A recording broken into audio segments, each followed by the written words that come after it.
teacher for 15 years. Now for 12 years I've been an evangelist, and I travel around and speak on creation, evolution, and dinosaurs.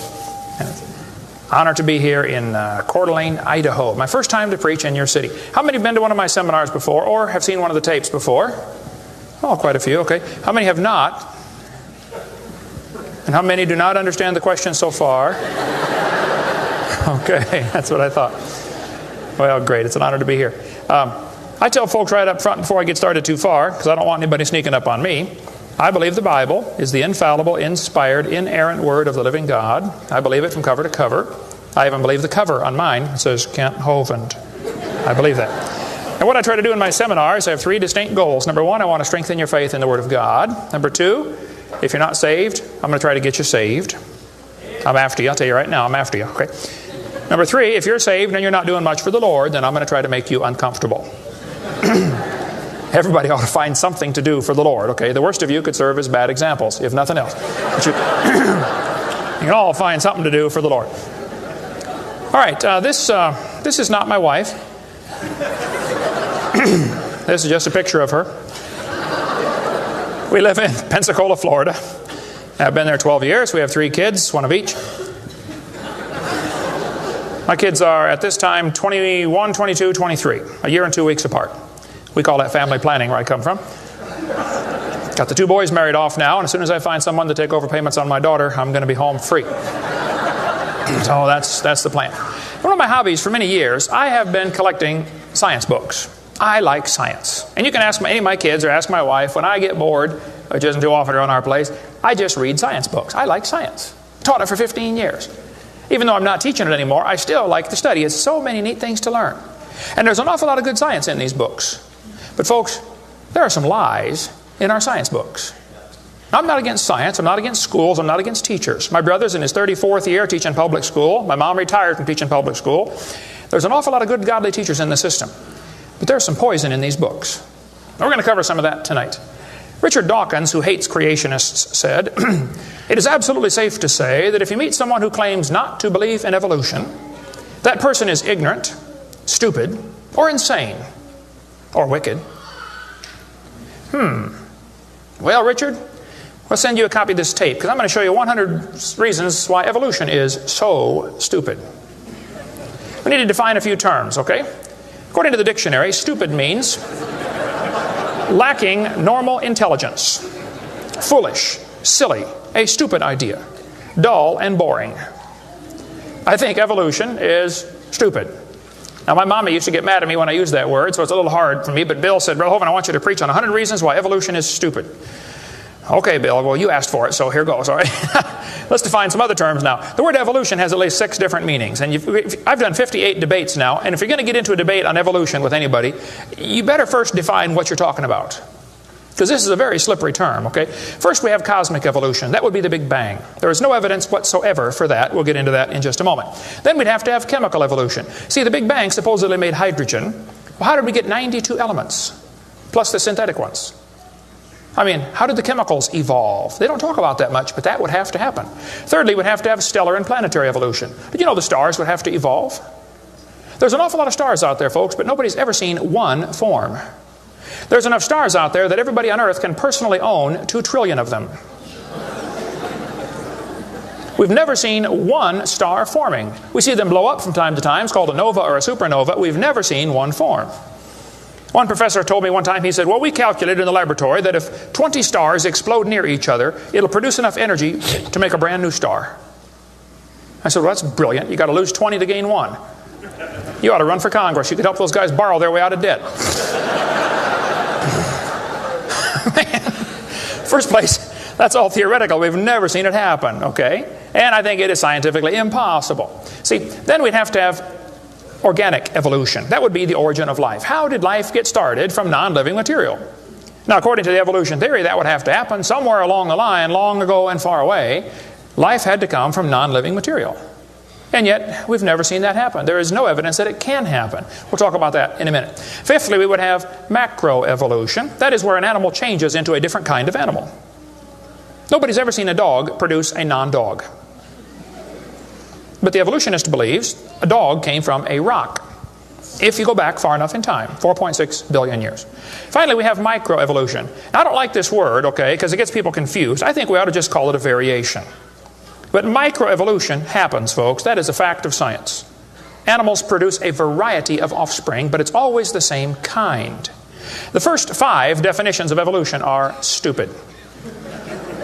It doesn't happen. It's certainly not part of science. It's something you have to believe in. They teach the kids it all started with a Big Bang 20 billion years ago. A Big Bang. I like to ask them some simple questions. What exploded?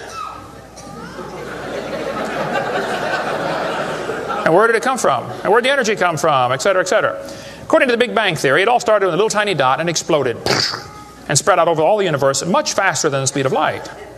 Well, the Big Bang Theory, as we'll see in a minute, is stupid. I don't know of a better way to say it. I'm trying to be nice to them, but it is just stupid. The Big Bang idea started with a Belgian astronomer named George something, can't pronounce his last name.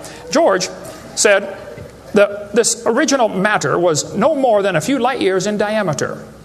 At the very least, that would be 2, or about 12 trillion miles. So they started off teaching a spot 12 trillion miles across was what exploded.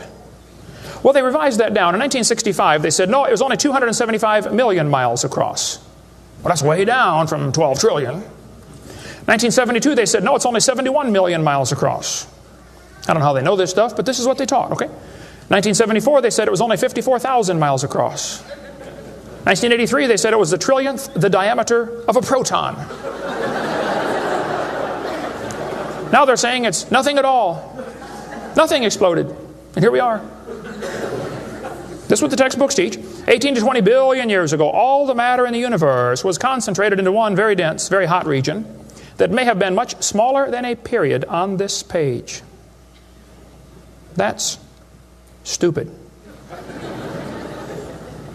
This one says, all of the matter and energy someday will once again be packed into a small area, no bigger than the period at the end of this sentence. Then another Big Bang will occur. It happens every 80 to 100 billion years. So you can forget about global warming. We're going to get squished. Now this textbook author was brilliant. I could not believe how smart this guy was. He said, boys and girls, nothing really means nothing. You have to be at least that smart to write a book. He said not only matter and energy would disappear, but also space and time. However, physicists theorize that from this state of nothingness, the universe began in a gigantic explosion. What? Yes, boys and girls, you see, nothing exploded, and here we are. Now, who can argue with logic like that? Man, they even put this in major science journals like Scientific American. This fellow said, the observable universe, that would be us, could have evolved, there's that word again, you got to watch that one, okay, 6 meanings, from an infinitesimal region. In the Greek, that means a dot. It's then tempting to go one step further and speculate that the entire universe evolved from literally nothing. They call that science and put it in a science book. I would call that stupid and put it in the garbage. This is what the books teach. I collect them. I've got hundreds and hundreds of these books from countries all over the world, clear back from 1890s up until the 2001 textbooks. They're teaching this kind of stuff, folks. This one says, all the matter in the universe was drawn into this little tiny dot. And it spun faster and faster. This is what they teach the kids. Some kids doing this for homework tonight, right? It spun faster and faster. One day, it exploded. Big Bang. I was talking to a professor from Berkeley one time. I was sitting on the airplane next to a professor from Berkeley University. I don't know if you folks here in Idaho ever heard of Berkeley or not. But Berkeley is not a Bible college. So we got talking about the Big Bang, and he said he believed in the Big Bang Theory. I said, yes, sir, I figured that. You have to teach it at Berkeley. I said, tell me, sir, how did the universe get here? He said, well, 20 billion years ago, all the matter was squished in this little tiny dot, and it was spinning real fast, and it exploded. Big Bang. And pieces flew off and became the galaxies and the sun, the moon, the stars, and finally, people. Here we are. I said, sir, could I ask you a couple questions, please? One of my favorite things to do in life is asking questions to people who believe in evolution. I absolutely have a wonderful... That's how this whole ministry started. 12 years ago, I moved to Pensacola, Florida. Some article came out in the newspaper that said, dinosaur bones found in Montana from 80 million years ago. I wrote my first letter to the editor in my life, about 12 years ago. I wrote a letter to the editor. I said, yes, they found dinosaur bones, and yes, it was 40 feet long, and yes, it was found in Montana, but it was not from 80 million years ago. This one probably drowned in the flood in the days of Noah, 4,400 years ago. And you would have thought I shot the sacred cow. Actually, I did. Boy, there began to be quite a battle in the newspaper, letters to the editor flying back and forth, and finally a university called me and asked me to do a debate with one of their professors. Well, I'd never had a debate in my life except with my wife, and I lost those every time. So I was not excited about debating. But I said, well, how do you do it? What do you want? And the guy said, well, you send us 30 questions, and the other guy will send in 30 questions, and we'll discuss those questions for the debate. I said, okay. So I sent him 30 questions. I thought they were perfectly legitimate, fair questions. I said, a woodpecker's tongue goes all the way around the back of his head and comes on top of his left eyebrow, left nostril here. Would you please show me any fossils that have been found, intermediate species between a normal bird and a woodpecker, with his tongue going all the way around his head? What evidence do you have of how this evolved? That question never came up. I don't know what happened to it. But I said, termites chew on wood and they swallow it, but termites can't digest it. It goes into their stomach, and there's little tiny critters in their intestines that actually digest the cellulose. Now, those little critters can't live without the termite, and those termites can't live without those critters. Which one evolved first? I thought it was a fair question, but it never came up. I don't know what happened. I think they lost my list. But anyway, one of my favorite things to do is asking questions to people who believe in evolution. So I asked this professor if I could ask him some questions about the Big Bang. He said, sure, what would you like to know? I said, well, sir, you told me 20 billion years ago all the matter in the universe was squished in this little tiny dot. And it was spinning faster and faster and exploded. I said, where did all this matter come from? He said, well, we don't know that for sure. I said, okay, now, sir, hold it. If I told you that I believe about 6,000 years ago God created the heaven and the earth like the Bible teaches, you're going to say, and where did God come from? And I don't know. But you said 20 billion years ago there was a Big Bang, and you don't know where the dirt came from. So basically, I believe in the beginning God, and you believe in the beginning dirt. Don't tell me my theory is religious and yours is science. Oh, no, sir, they're both religious. The news media tries to make it look like it is religion versus science. I did a debate in El Paso, Texas here recently, and the news media wrote an article. They said, religious and scientific leaders debate evolution. What is the unspoken message in that title? What are they trying to imply? Can you catch that? They're trying to imply that evolution is part of science, aren't they? No, evolution is a religion. Actually, both creation and evolution are inherently religious. These two timelines is the same information right here. I'll be referring to that throughout the seminar here. I cover this thing all the time. The Bible teaches about 6,000 years ago, God made everything. 4,400 years ago, there was a big flood that destroyed everything. 2,000 years ago, Jesus came. Here we are today, waiting for the Lord to come back in about 5 minutes. This is the Bible view of history. On this chart, 1 inch is 150 years. That's a long time. The 20 billion year chart on the bottom is a very different scale. But see, both views, creation and evolution, are inherently religious. You have to believe in creation or believe in evolution. The difference between the two, though, is very simple. The evolution religion is tax-supported. That's the difference. By the way, if I was to make that bottom chart the same scale as the top chart, the bottom chart actually needs to be 2,100 miles long. That's from Pensacola to Portland, Oregon. I don't want to carry a chart that big, so I made a new scale for the other one, okay? If they want to believe it happened long ago and far away, they're welcome to believe that, but that's not science. Evolution is a religious worldview, and I think it is stupid. So I asked the professor, where did the matter come from? He said, I don't know. I said, well, sir, would you please tell me where the laws came from? The universe is run by laws, gravity, centrifugal force, inertia. Who gave the laws? He said, we don't know that either. I said, sir, could you tell me where the energy came from? It takes energy to make a big bang. Who bought the gas to run this machine anyway? He said, we don't know that either. I said, sir, could I ask you another question? He said, sure. What else would you like to know? What else? What do you mean else? You haven't told me nothing yet. I said, does Berkeley have a merry-go-round? How many of you know what a merry-go-round is? You go round and round until you puke, okay? He said, no, we don't have a merry-go-round at Berkeley. I said, you ought to get one. You could learn some good science on a merry-go-round. If you put some fourth graders on a merry-go-round, are there any fourth graders in here tonight? Who's in fourth grade? All right, I like fourth graders. I spent the best 5 years of my life in the fourth grade. That's before they diagnosed ADD. Put some fourth graders on the merry-go-round, I like using fourth graders because they're tough and they're expendable. And we're going to get the high school football team out there to get that thing spinning clockwise as fast as it will possibly go. Now, if you have a digital watch, you may not know what clockwise means. I'll explain it later. We're going to spin the merry-go-round clockwise. The kids are going to go through 4 phases. They start off in phase 1. They're screaming at the football players. Come on, let's go, faster, faster. Can't you go any faster? You get up around 30 miles an hour. The kids enter phase 2, where they stop screaming. They just quietly concentrate on trying to hang on for dear life. You get up around 60 miles an hour. The kids enter phase 3, where they start screaming again. But now they're screaming, stop, stop, please, slow down. Don't stop, though. Keep going faster and faster. When you get to about 100 miles an hour, you should enter phase 4. That's where the kids begin to fly off the merry-go-round. Now, when this happens, you will notice a very interesting phenomena of physics. If the merry-go-round is going clockwise, when the kid flies off, the kid will be spinning clockwise until he encounters resistance, like a tree or telephone pole. That's because of a law in physics known as the conservation of angular momentum. You see, if a spinning object breaks apart in a frictionless environment, the fragments will all spin the same direction. It's very simple. It's because the outside is moving faster than the inside. And so it keeps the same direction of spin. The professor said, yes, I understand about the conservation of angular momentum. I said, well, good. I'd like to ask you a question then, sir. If the whole universe began as a swirling dot, like you said, why do 2 planets spin backwards?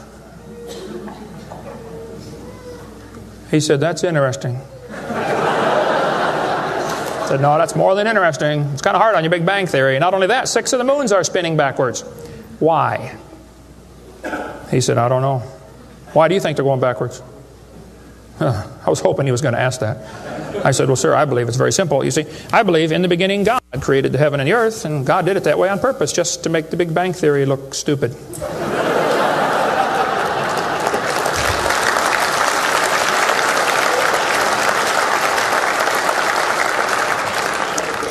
I do believe in the Big Bang, folks. I really do. The Bible teaches the Big Bang. 2 Peter 3:10. It says, the heavens shall pass away with a great noise. In the original Greek, that's a Big Bang. So there's going to be a Big Bang. It just didn't happen yet, that's all. So kids, if you go to school and some professor says, do you believe in the Big Bang? You should say, yes, I do, and you better get saved and get ready for it. The Big Bang is coming soon to a city near you. By the way, if the Big Bang Theory were true, the matter would be evenly distributed. But it's not. It's lumpy. They're called galaxies. And in zillions of miles and nothing called voids. And to try to salvage the dumb Big Bang Theory, they've got all these wild theories of why isn't the matter evenly distributed? They'll say, well, maybe there's black holes, or maybe there's antimatter. They got all this stuff. It's all trying to rescue this crazy Big Bang Theory.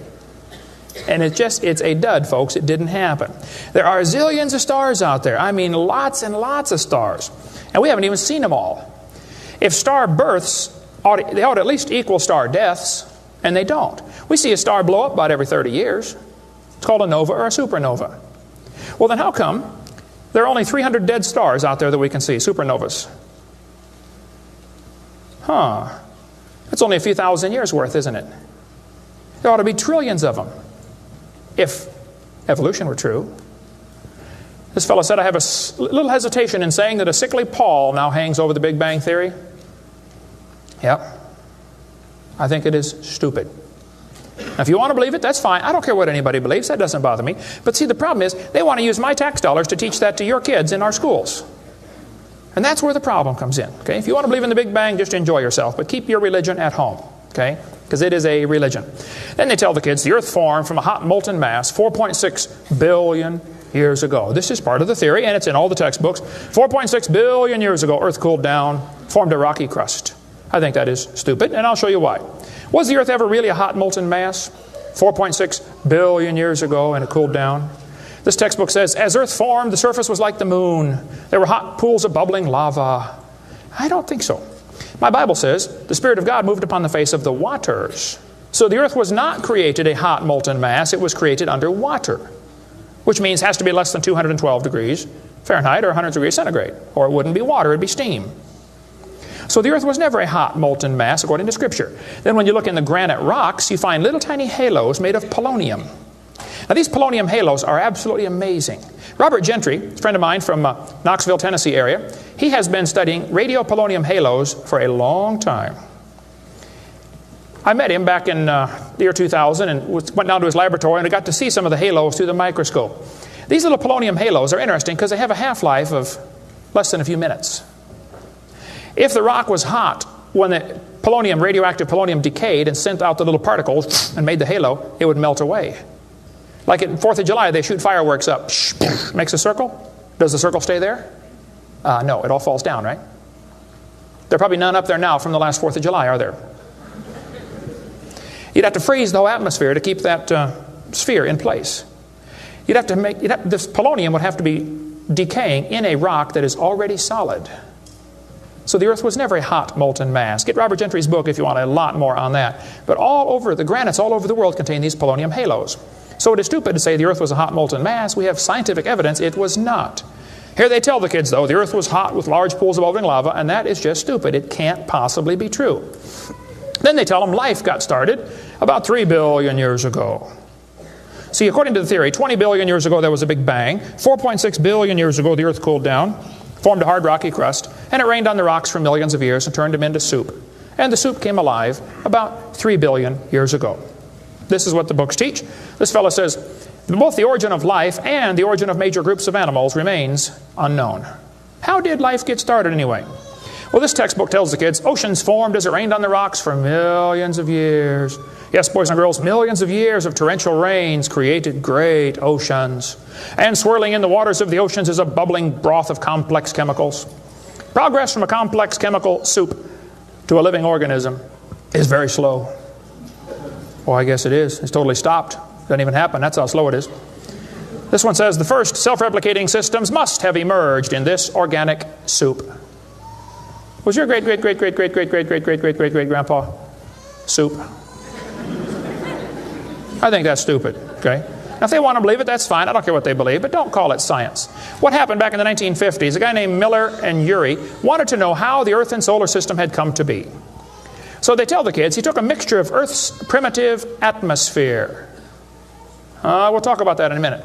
He never proved how life originated, but he did add evidence to the theory that life could have started by itself. Well, is that true? Now, did he really do that?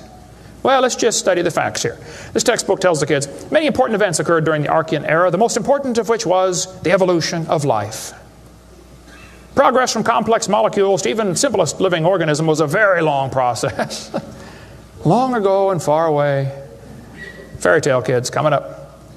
First living cells emerged 4 billion to 3.8 billion years ago. I like that word, emerged. They use it all the time. Like that explains how it happened, you know. It just emerged. There is no record of the event, they tell the kids. Look, kid, we know what happened and you're going to be tested on this, but there's no proof. Oh, okay. It's not science. First living self-replicating systems must have emerged in this soup. I don't think so. Here's what students are taught in school. This picture of the different glass tubes and flasks and pipes going around, they tell them this is how they made life in the laboratory.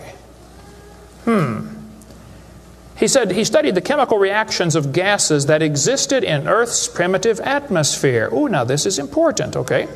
Notice up in the upper right-hand corner, he had methane, ammonia, water vapor, and hydrogen, no oxygen.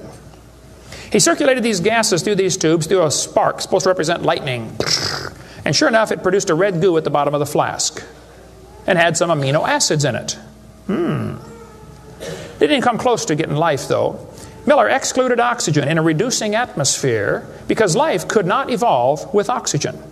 Anything that got together would oxidize. Cut a banana open, lay it on the table, it'll turn brown, it'll oxidize. Okay, so will an apple, so will anything alive. It'll oxidize. So that's why he didn't have any oxygen in the experiment. One of his gases was ammonia. Well, this creates a real serious problem because ammonia is destroyed by UV light. And UV light must be blocked by ozone, which is made from oxygen. I got a problem here. This textbook says several billion years ago, Earth's atmosphere had no free oxygen. Well, that's just simply not true. Ozone is made from oxygen and it blocks UV light, and ammonia, one of the gases needed for the experiment, is destroyed by UV light. So life cannot evolve without oxygen. But also life cannot evolve with oxygen. Well, I got a solution for that one. It didn't evolve. And by the way, the Earth has always had oxygen, even more than it does today. Okay? Air bubbles are often found trapped in amber, like the movie Jurassic Park, where they drilled in and got the mosquito blood. These air bubbles, though, have 50% more oxygen than we do right now. We cover more on that on my video series, videotape number 2, about what the pre-flood world was like and why they lived to be 900 on the blue series of tapes out there on the table. But this textbook says the mixture at the bottom of the flask was rich in amino acids. Oh, come on. That is stupid. It was not rich in amino acids. Let's tell the kids what they really found, okay?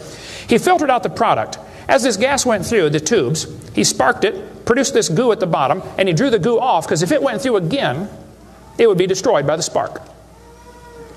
Now, in real life, you're not going to get a section of the ocean protected. They say this just happened by chance in the ocean. You can't filter out the product then. Secondly, what he made was 85% tar, 13% carboxylic acid, 2% amino acids. So 98% of his mixture was poisonous to life. I would not call that a success. And there are 20 different amino acids, sort of like 26 letters in the alphabet. There are 20 amino acids. Those amino acids go together to make proteins, like letters go together to make sentences. Mostly he made just 2 of these amino acids. And they bond with the tar and the acid very quickly, more readily than with each other. It was a failure as an experiment. Amino acids are like letters of the alphabet, sort of like building blocks. You have to have a bunch of amino acids to make a protein. Then you have to have a bunch of proteins to make a cell. And you got to have a bunch of cells to make an organism. And one cell is more complex than a space shuttle. And all he got was a couple of the amino acids. That's like me dropping toothpicks, and I happen to make a few letters of the alphabet. That's possible, isn't it? Toothpicks could fall in the shape of a T, or an H, or an I, or an E. That's possible. But if I'm able to drop toothpicks and produce a few letters of the alphabet, should I therefore conclude that nobody wrote Webster's dictionary?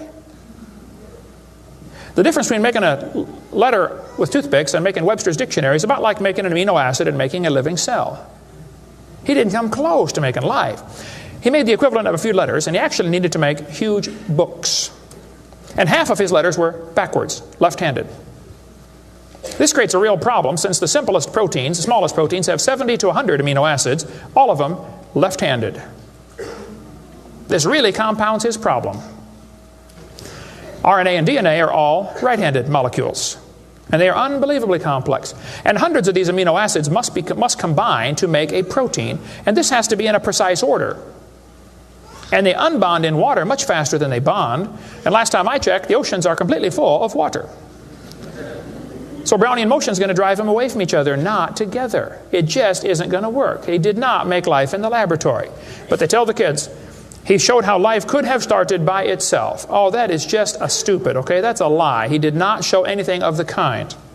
And every experiment since then has made the problem worse. They're finding more and more things that just couldn't happen. Don't call that science. But they tell the kids, 3 billion years ago, life appeared on Earth. Asked me to speak at this college in Boston one time. This preacher called all the colleges and universities around Boston and said, would you like to have Kent Hovind come speak at your college? Finally, one professor said, yes, he can come speak at our school if our professors can ask him any questions they want, because we want to show our students how dumb these creationists really are. So the preacher called me and said, Brother Hovind, would you like to speak at this college and let them make fun of you for a couple hours? I said, I would be honored. So I showed up. There were 6 professors and all their students. I felt like Daniel in the lion's den. I got my charts out and I said, now folks, I believe the Bible. Nobody cheered. I said, I believe about 6,000 years ago God made everything. The world's not millions of years old. 4.6 billion years ago, there was a big flood. I'm sorry, 4,400 years ago, there was a big flood. Not 4.6. And 2,000 years ago, Jesus came and I gave them the basic Bible story, okay? Then I told them what they believe. Because most of them don't know what they believe. You have to tell them. You guys believe 20 billion years ago there was a big bang where nothing exploded and produced everything. 4.6 billion years ago the earth cooled down, made a hard rocky crust. It rained on the rocks for millions of years, turned them into soup, and the soup came alive 3 billion years ago. And this early life form found somebody to marry. Boy, now that's a good trick. And something to eat, of course, and slowly evolved into everything we see today. One professor was getting kind of upset about this time. I seem to do that to them. He said, Mr. Hovind, there are hundreds of varieties of dogs in the world. I said, yes, sir, you're right about that. He said, "Do you mean to tell me that you believe all these dogs came from 2 dogs off of Noah's Ark? You expect me to believe that?" Ha, ha, ha. I said, "Sir, would you look at what you're teaching your students? You're teaching your students that all the dogs in the world came from a rock."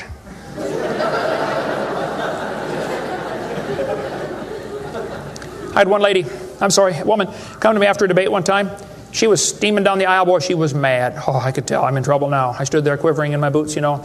She walked up and she said, "Tonight, you said, we believe we come from a rock. We do not believe that." I said, "Well, ma'am, calm down just for a minute." I said, "Do you believe in evolution?"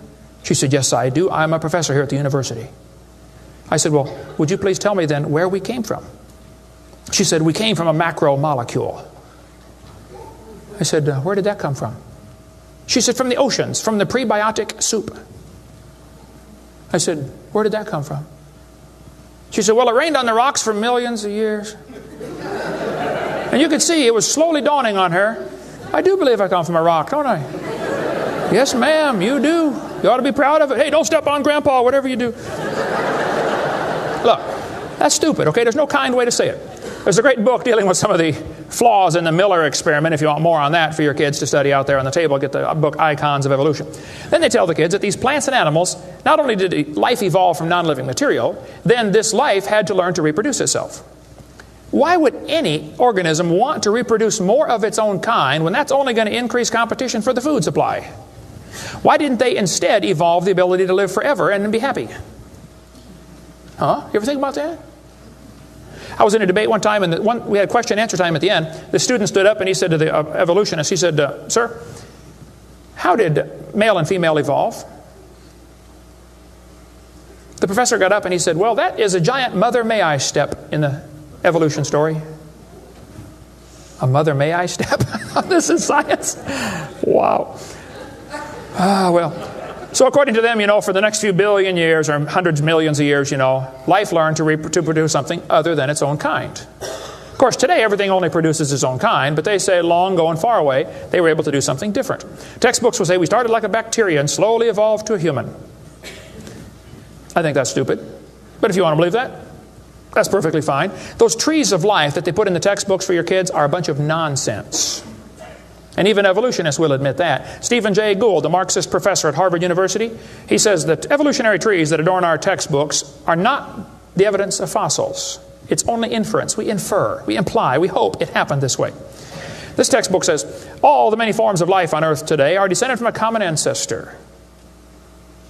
What? You mean the birds and the bananas have a common ancestor? Isn't that what he says? Found in a population of primitive unicellular organisms. Well, in the first place, there's no such thing as a primitive unicellular organism, okay? One single cell is more complex than a space shuttle. There's no such thing as a primitive single-celled organism. We talk about that on video number 4 of our series.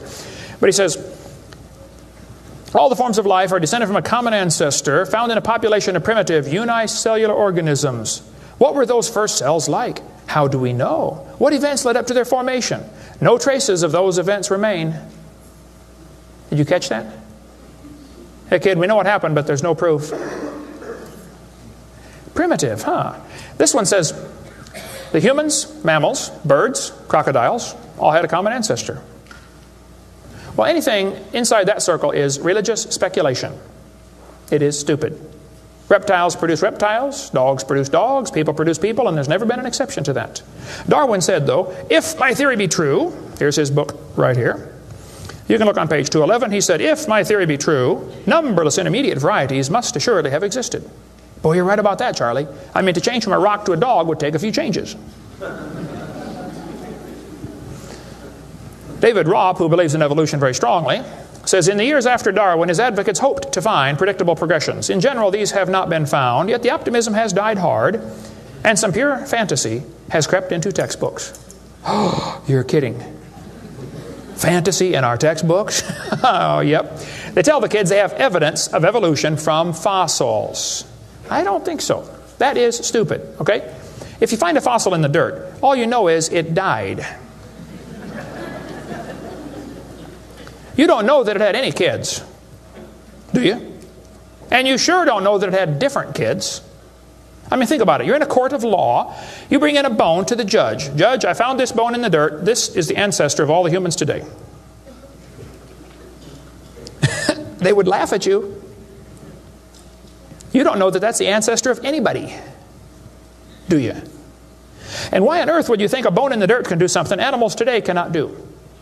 Animals today can only produce the same kind, right? Dogs produce dogs, folks. Luther Sunderland asked all the major evolutionists, he said, where is the evidence for evolution? They all said, well, somebody else has it. We don't have it over here. So he wrote a letter to Colin Patterson. He's the director of the British Museum of Natural History. They've got the largest fossil collection in the world. He said, Mr. Patterson, I read your book on evolution. I noticed you didn't show us the missing links. Why didn't you show us the missing links? Patterson wrote back and said, I fully agree with your comments on the lack of evolutionary transitions in my book. If I knew of any, fossil or living, I would certainly have included them. I will lay it on the line, there is not one such fossil. There are no missing links, folks. The whole chain is missing. Even Stephen Gould admitted the absence of fossil evidence for intermediary stages is a persistent and nagging problem for evolution. We got the theory, we know it's true, now we just need the evidence. That's the way they think about it. Richard Goldschmidt said, maybe the first bird hatched from a reptile egg. Well, Richard, I'm sorry. I don't mean to be disrespectful, but that's stupid. See, what's happened, these guys have looked for missing links in the fossil record. They can't find any, and so they say, well, maybe evolution happened so fast it wasn't preserved. Maybe a reptile laid an egg and a bird hatched out. Well, who did that bird marry?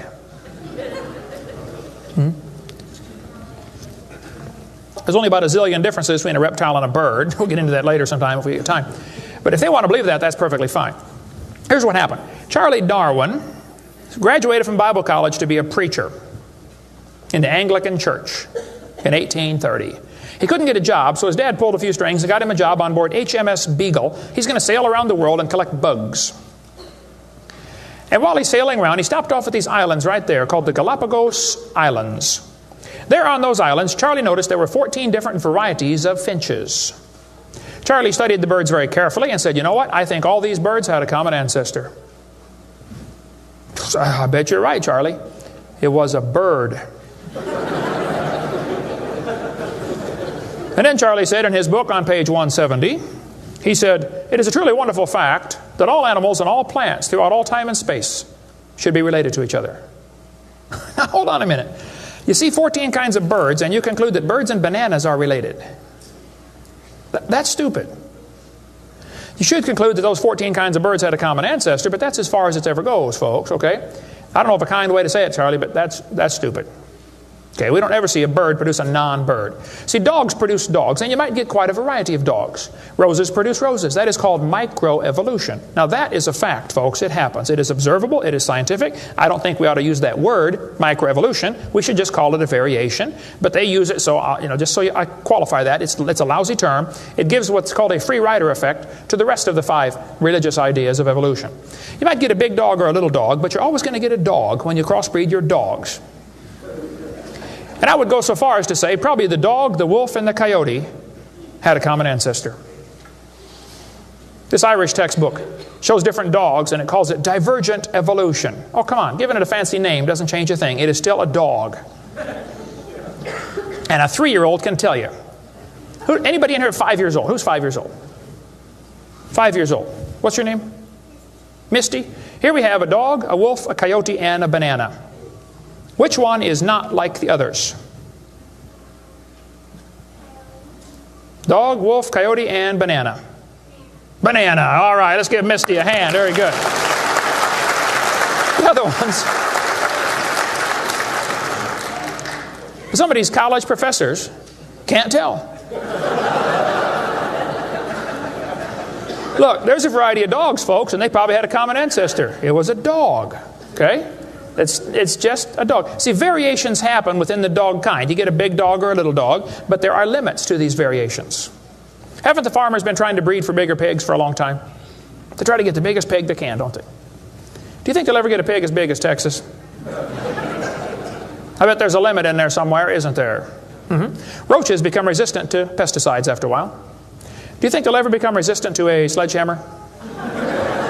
I bet there's a limit. Yeah, okay. They still produce the same kind of plant or animal. That's not evolution. That's just a variation of the same kind, okay? And the information for that variety was already present in the gene pool. No new information is ever added. The dogs or the pigs don't learn to fly or become pink. Okay, there's no new information added, just scrambled information.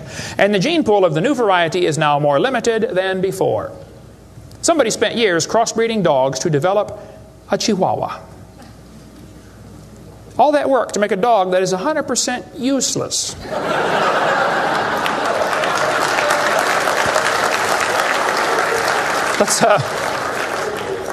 Let's turn all the Chihuahuas in the world loose back into the woods. How long would they last? They'd run up to the wolf. Yep, yep, yep, yep, yep. Crunch. Go ahead, make my day. A useless dog. Genetic information was lost when you got your variation. It wasn't added. You might have selected a certain slice of the gene pool with small dog, quick characteristics, but you didn't add anything. You selected something from the population. I come from Illinois, corn country. There are so many kinds of corn up there, they have to number them. You'll be driving down the highway. You'll see BX65. Don't mix it up with XL29. Something will blow up. But I'll tell you what, folks, you can crossbreed your corn from now to the cows come home, and you always get corn. You will never get a hamster or a tomato or a whale to grow on that corn stalk, okay? It won't happen. There's a variety of cows, and they probably had a common ancestor. It was a cow. Variety of horses, no question. Probably the zebra and the horse had a common ancestor. But the kids are going to be taught in school tomorrow in your town that the horse used to have 4 toes. Well, there's some things they don't tell the kids about this Eohippus to Equus series, which has been proven wrong 50 years ago, but still is in your textbooks right here in this town. They don't tell them the original so-called horse is the size of a fox. It was a meat eater and had 18 pairs of ribs. The next one had 15 pairs of ribs. A couple of trips through the buzzsaw did that. And then it miraculously grew back 19 pairs of ribs as it evolved, and then back to 18. They also don't tell them the whole thing's been proven wrong a long time ago. Like this guy says in the biology textbook, other examples like the gradual evolution of the horse have not held up under close examination. That's a polite way of saying it's proven wrong, okay? This G.G. Simpson back in 1950 said the example of the horse family has been unintentionally falsified. They knew 50 years ago this was false. Why did they keep that in your textbooks? This whole thing was made up by Othniel C. Marsh in 1874. He picked animals from all over the world and put them in order the way he thought it might have happened. They were never found in that order. Modern horses are found in the same layers as the so-called ancient Equus or Eohippus horse. They're found in the same layer. So it can't be the ancestor, that's for sure. The ancient horse is nothing but a Hyracotherium, which is still alive today. By the way, the ribs, the toes, the teeth are very different in these animals. In South America, the fossils go exactly backwards. Instead of 3-toed to 1-toed, it goes 1-toed to 3-toed in the fossil order. They won't talk about that much, but you check it out. That's a fact, folks. They're never found in the order presented in the textbooks. 3-toed and 1-toed gray side by side. Plenty of information on the internet about that. Tulsa Zoo finally took out their display because so many folks complain, why do you have this horse evolution display in the zoo? It's been proven wrong 50 years ago. Take it out. And you folks ought to get together with your school board and say, look, on page whatever it is, 952 of our textbook, it says the horse evolved from a 4-toed ancestor. Let's cut this page out. If you had a page in your textbook teaching the kids the earth was flat, would it be okay to demand that that page be removed? You don't have to buy a whole new book. Just cut the page out. It won't cost the school anything. How many of you would volunteer to help cut the pages out and bring your own scissors? See? Won't cost them a dime. And you send me your book and I'll show you which pages need to be taken out. I've read hundreds of them. I can find them like that. Free of charge. I'll donate my time. Peabody Museum still has the horse evolution on display. As I stood there, I've been there many times. It makes my blood boil every time I walk in that place. I'm standing there looking at this lie proven wrong 50 years ago while hundreds of kids come through in school groups. The kids are never told, well, this has been proven wrong, boys and girls. They asked the folks at the Tulsa Zoo before they took the display down, they said, why don't you take this display down? The zoo director said, we don't have the funding to remove it. I've got all the letters back and forth on that. Man, Folks, there's quite a variety of horses today, okay? There's big horses and little horses. I was in Baton Rouge, Louisiana a few months ago. Got to see where they raise the 30-inch tall horses. I mean, my dog's bigger than that. What do you do with a 30-inch horse? Look at it, I guess is about it. And they sell them for $10,000. Sucker born every minute, I guess. But one lady wrote me a letter and said, Mr. Hovind, we crossbreed zebras, ponies, horses, and mules. Not mules, the jackass. And we raise zonkies, zorses, zeonies. They cross every which way. Well, that's probably because they're the original same kind. No problem there. You want to see all the fatal flaws in the horse evolution story, get the book out there, Icons of Evolution. So then they're going to tell the kids, well, we have evidence for this theory. We think that one animal changed to another, and we can show evidence because many animals have similar forelimb structure. This is called the argument from homology. Well, what do they tell the kids? They'll say, boys and girls, you have two bones in your wrist, radius and ulna. And boys and girls, look at the whale's flipper carefully. Did you know the whale has two bones in his flipper, and they're called the radius and the ulna? Same as ours. Wow. Who named them, teacher? The whale? Think about it. But this is one of the evidences for evolution. They're going to say, boys and girls, comparative anatomy provides further evidence of evolution. The commonalities suggest that these and other vertebrate animals are all related. They probably evolved from a common ancestor. Well, duh. That's stupid, okay? Maybe they all had the same designer. Doesn't prove a common ancestor. By the way, the bones develop from different genes in these different organisms. They are not homologous organisms like they want you to believe. Similar design might prove the same engineer made the design. A lot of bridges in the world are kind of similar to each other. You can go compare, different suspension bridges around the world, Golden Gate Bridge and other bridges, and there's a lot of similarities. That doesn't prove one is the father of the other, or that a tornado put them up. No, it's a design that works good, okay? I discovered that the Pontiac lug nuts from a Pontiac will fit on a Chevy. They will. That proves they both evolved from a Honda 14 million years ago. No, the same engineers are designing these cars. Then they tell the kids about the geologic column. How many have ever heard that the different layers of the earth are different ages? They show the kids Grand Canyon. Yes, boys and girls, this one says, over millions of years, the Colorado River has carved the Grand Canyon from solid rock. I'm sorry, but that is stupid, okay? I'll explain why. Kids, you need to learn this. This is a very simple thing to learn, and you'll go through life much further than many of these professors go. Make yourself 3 columns. Facts are in the middle. It's a fact Grand Canyon exists. The evolutionist has an interpretation of that fact, and the creationist has an interpretation of the fact. Now, it's not part of the fact, it's an interpretation of the fact. The evolutionist says the canyon formed slowly by a little bit of water and lots of time. The creationist says, oh no, we think it formed quickly by lots of water and a little bit of time. It's a fact the earth has sedimentary layers. That's not a question. How did they get there? Well, the evolutionist says these layers formed slowly over millions of years. The creationist says, no, these layers are all from the flood in the days of Noah. Now, it seems like the professors are always trying to erase the line between their interpretation and the fact and make their interpretation part of the fact column, and it's not. And I think I can demonstrate Grand Canyon was not formed by the Colorado River. I was in a debate recently, and this professor said, Dr. Hovind, you're so stupid. Obviously, it took millions of years to form the Grand Canyon.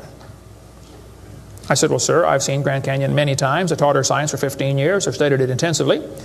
Just flew over it last week, as a matter of fact, twice. Got a perfect view of it going out to California and back, flying from wherever I was, Florida. That's where I live. This textbook says, the Colorado River has cut through layer upon layer of rock over millions of years.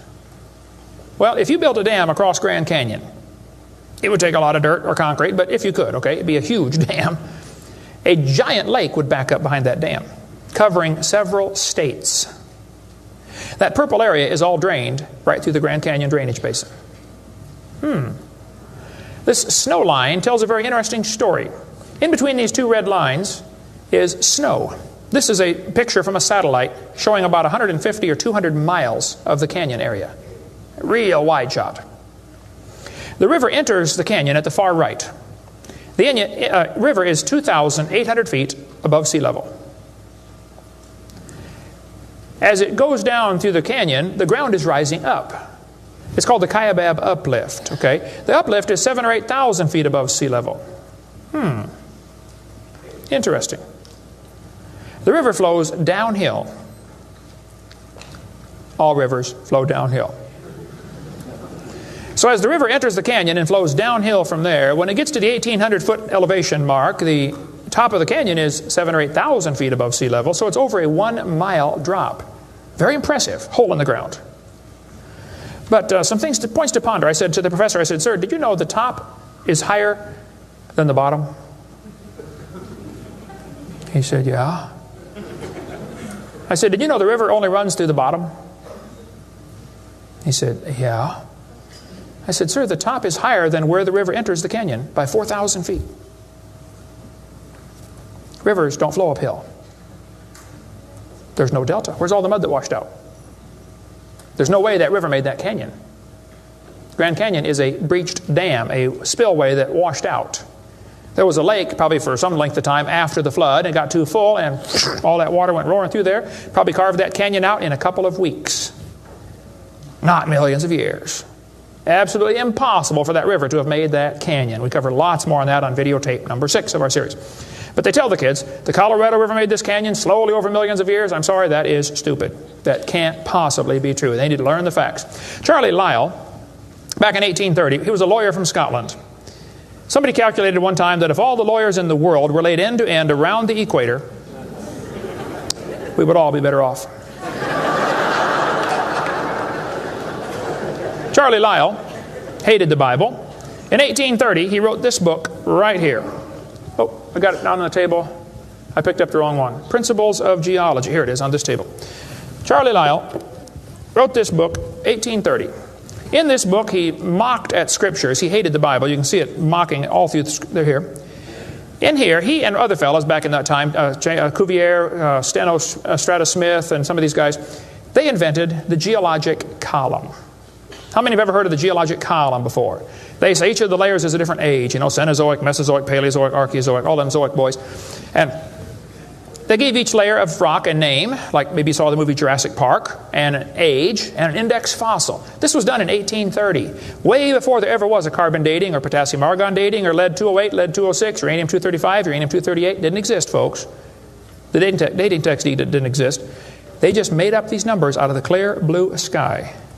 The geologic column is the Bible for the evolutionist. It can only be found one place in the world, the textbooks. There is no geologic column, and they know it. This fellow says, if there were a column of sediments, unfortunately, no such column exists. The geologic column is a hoax. Does not exist. It is stupid. Those layers cannot be different ages. If the geologic column were all in one place, it would be 100 miles thick. Didn't happen. By the way, if the geologic column were true, if you look at the side of Grand Canyon and see all these thousands of layers, why are there no erosion marks between the layers? Don't you think if one layer sat there for 10 million years waiting for the next one, it would rain once or twice? No erosion marks between the layers. Interesting. Oh, something to consider anyway. Those layers were all deposited very rapidly, and I think we can demonstrate that scientifically. If you take a jar of dirt, put some water in it and shake it up, and set it down, it'll settle into layers for you automatically. It just takes a few minutes. It's called hydrologic sorting. The gravels go to the bottom, and then the sands and the silts and the clays. It'll sort just like that, folks. Go home and do it with a jar. You'll see what I'm talking about. Years ago, I was preaching in Union Center, South Dakota. Union Center is right there. It's not even on the map. There are 40 people in the whole town. 38 of them came to church. I don't know where the other 2 were. But they showed up later, I guess. But the preacher said, "Hey, Brother Hovind, let's go down to Rapid City, South Dakota. They've got a museum down there with a bunch of dinosaur bones." I said, "All right, I like dinosaurs. Let's go." So we all drove down to the museum. The guide met us at the door. He said, "Would you like me to give you a tour?" We said, "That would be great, sir." The first place we stopped on the tour was the geologic time scale, the big chart. They got it behind glass so the kids can't touch it. You know, this is holy, sacred. And the guide said, "Now, boys and girls, this layer of rock right here is about 70 million years old." My daughter was 12 at the time. She raised her hand. She said, "Mister, how do you know that layer is 70 million years old?" He said, "Well, honey, we tell the age of the layers by what kind of fossils we find in them. They're called index fossils." Oh, she said, "Thank you, sir." We walked around the other side of the dinosaur, and we're standing over here, and the guide said, now folks, these bones you're looking at are about 100 million years old. My daughter raised her hand again. She said, mister, how do you know those bones are 100 million years old? He said, honey, that's a good question. We tell the age of the bones by which layer they come from. She said, excuse me, sir, but when we were standing over there, you told me you knew the age of the layers by the bones, and now you're telling me you know the age of the bones by the layers. She said, isn't that circular reasoning? I thought, wow, a chip off the old block. That guide had the strangest look on his face. It was almost as if he were thinking.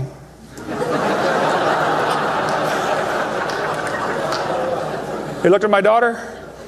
He looked at me. I wasn't about to help him. I thought, wow, this is going to be good. I got to hear this. He looked back at my daughter. He said, you know, you're right. That is circular reasoning. I never thought of that before. Folks, geologic column is a joke. It doesn't exist. It's all based on circular reasoning. We can demonstrate that clearly. Get our video number 4 if you want more information on how it's all based on circular reasoning. I'll just give you a couple of quotes here. This guy says, the rocks do date the fossils, but the fossils date the rocks more accurately.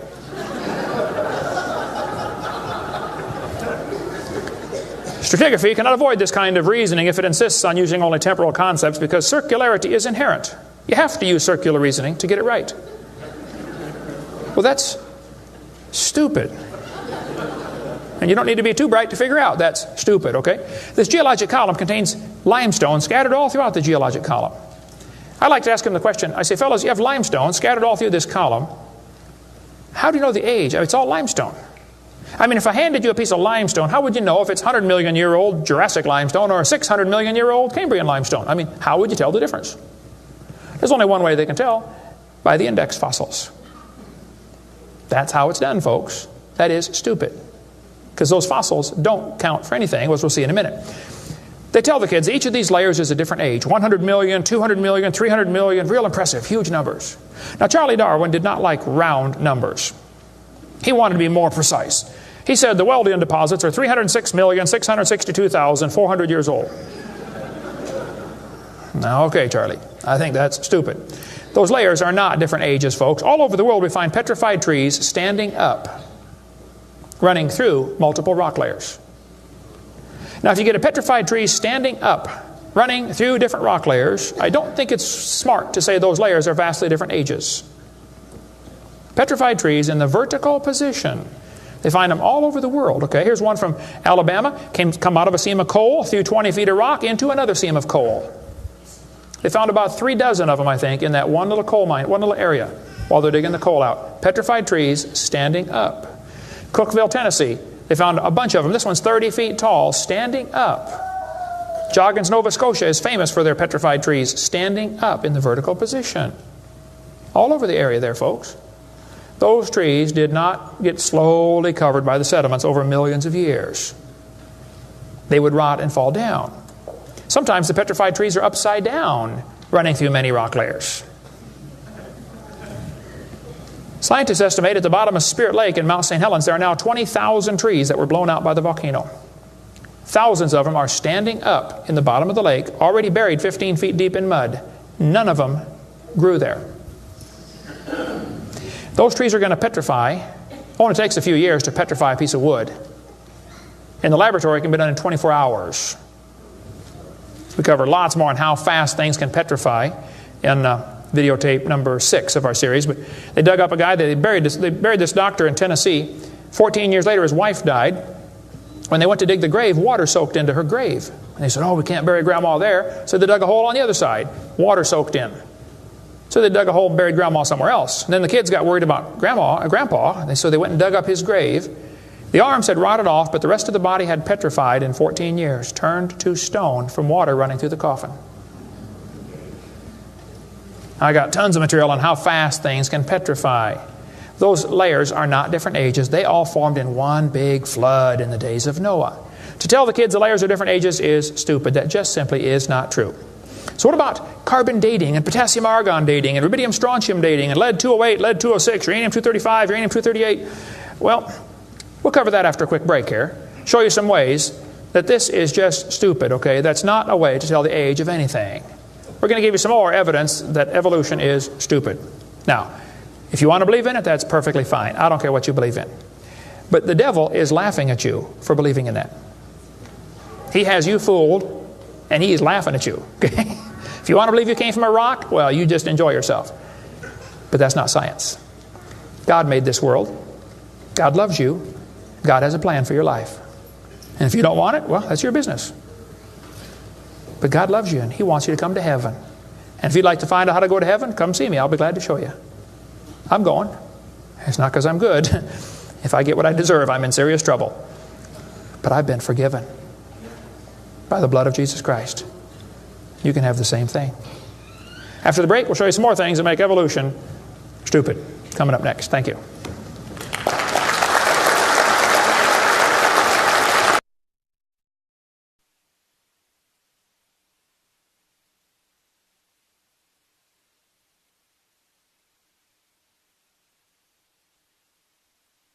In the early 1950s, actually the late 1940s, they invented carbon dating. We're going to explain a little bit about radiometric dating and how it's supposed to work, and then show you that it does not work, okay? The Earth's atmosphere is about 100 miles thick, and we're also protected by a magnetic field. Radiation from the sun and from the stars, mostly from the sun, goes right through that magnetic field, some of it does, and hits the atmosphere and produces carbon-14. Carbon-14 is radioactive. Normally, carbon is atomic number 6, which gives it atomic weight of 12. But this nitrogen, which is right next door to carbon, gets struck by radiation and it turns it into carbon-14. Now, carbon-14 is unstable. It is radioactive. It's always breaking apart. And you can hear it like with a Geiger counter, you know, click, click, click, click, just like uranium, because it's decaying. They've discovered it decays at a fairly consistent rate. About half of it will decay every 5,730 years. Which means if I gave you a pile of carbon-14, 5,730 years later, half of it would turn back to nitrogen. The rest would still be carbon-14. Theoretically, it's a random event, but it could. That's probably how long it would take. During photosynthesis, plants are breathing in carbon dioxide, and this radioactive carbon is mixed in with the regular carbon. The plant doesn't seem to know or care if it's getting radioactive carbon or regular carbon. It just takes it right in. Animals eat the plants and make it part of their body. Probably during your lifetime, you have either eaten plants or you've eaten animals that have eaten plants. How many have done that before? Okay. So, you probably have radioactive carbon-14 in you. Now, theoretically, what you have in you should match whatever's in the atmosphere, about the same percentage. Because the plants are always breathing this stuff in, and the animals are always eating the plants, and we're always eating the plants and the animals, so it should pretty much stay in balance. It is assumed the ratio of radioactive carbon-14 to normal C12 in the atmosphere would be the same found in living plants and animals. That is an assumption, but it's a reasonable assumption.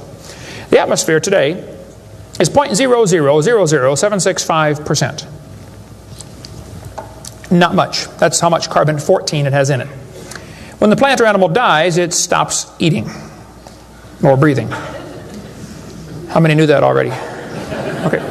So whatever it had in it begins to decay. Since half of it will leave in 5,730 years, all you got to do is check to see how much C14 is in it, how much C14 is in the atmosphere, and if it's only got half as much, it's been dead for 5,730 years. Sounds great, but it doesn't work. In theory, it never goes to zero, but it goes from a half to a fourth to an eighth to a 16th to a 32nd to not much. Okay? After 4 or 5 half-lives, you can't measure it.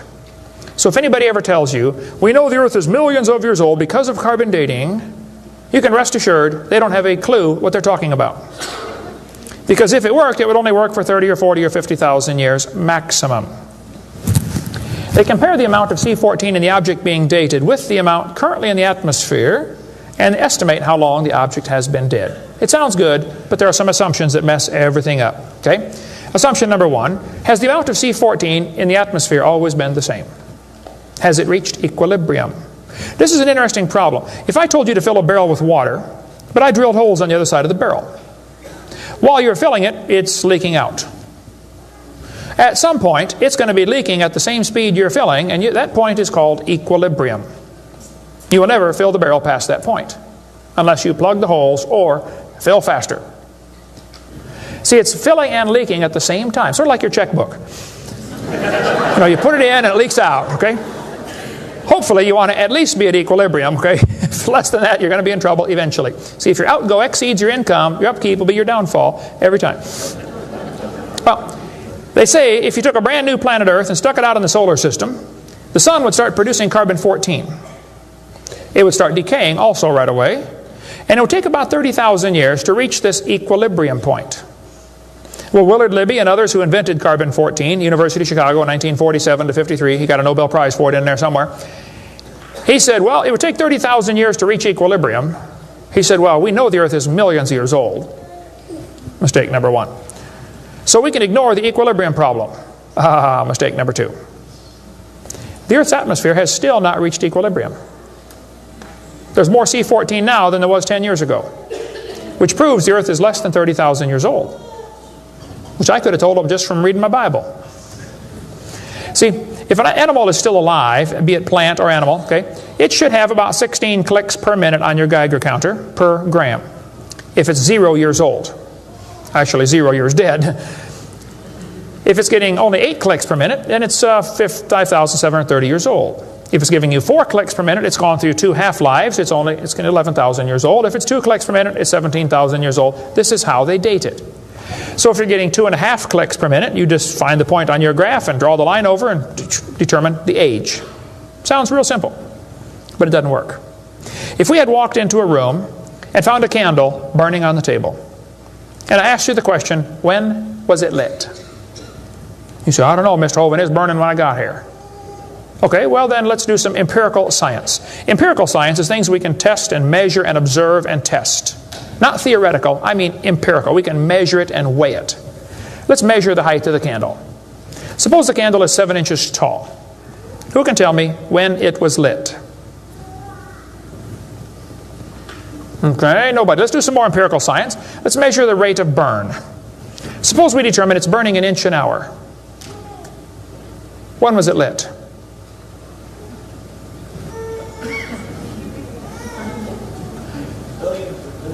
Billions of years ago.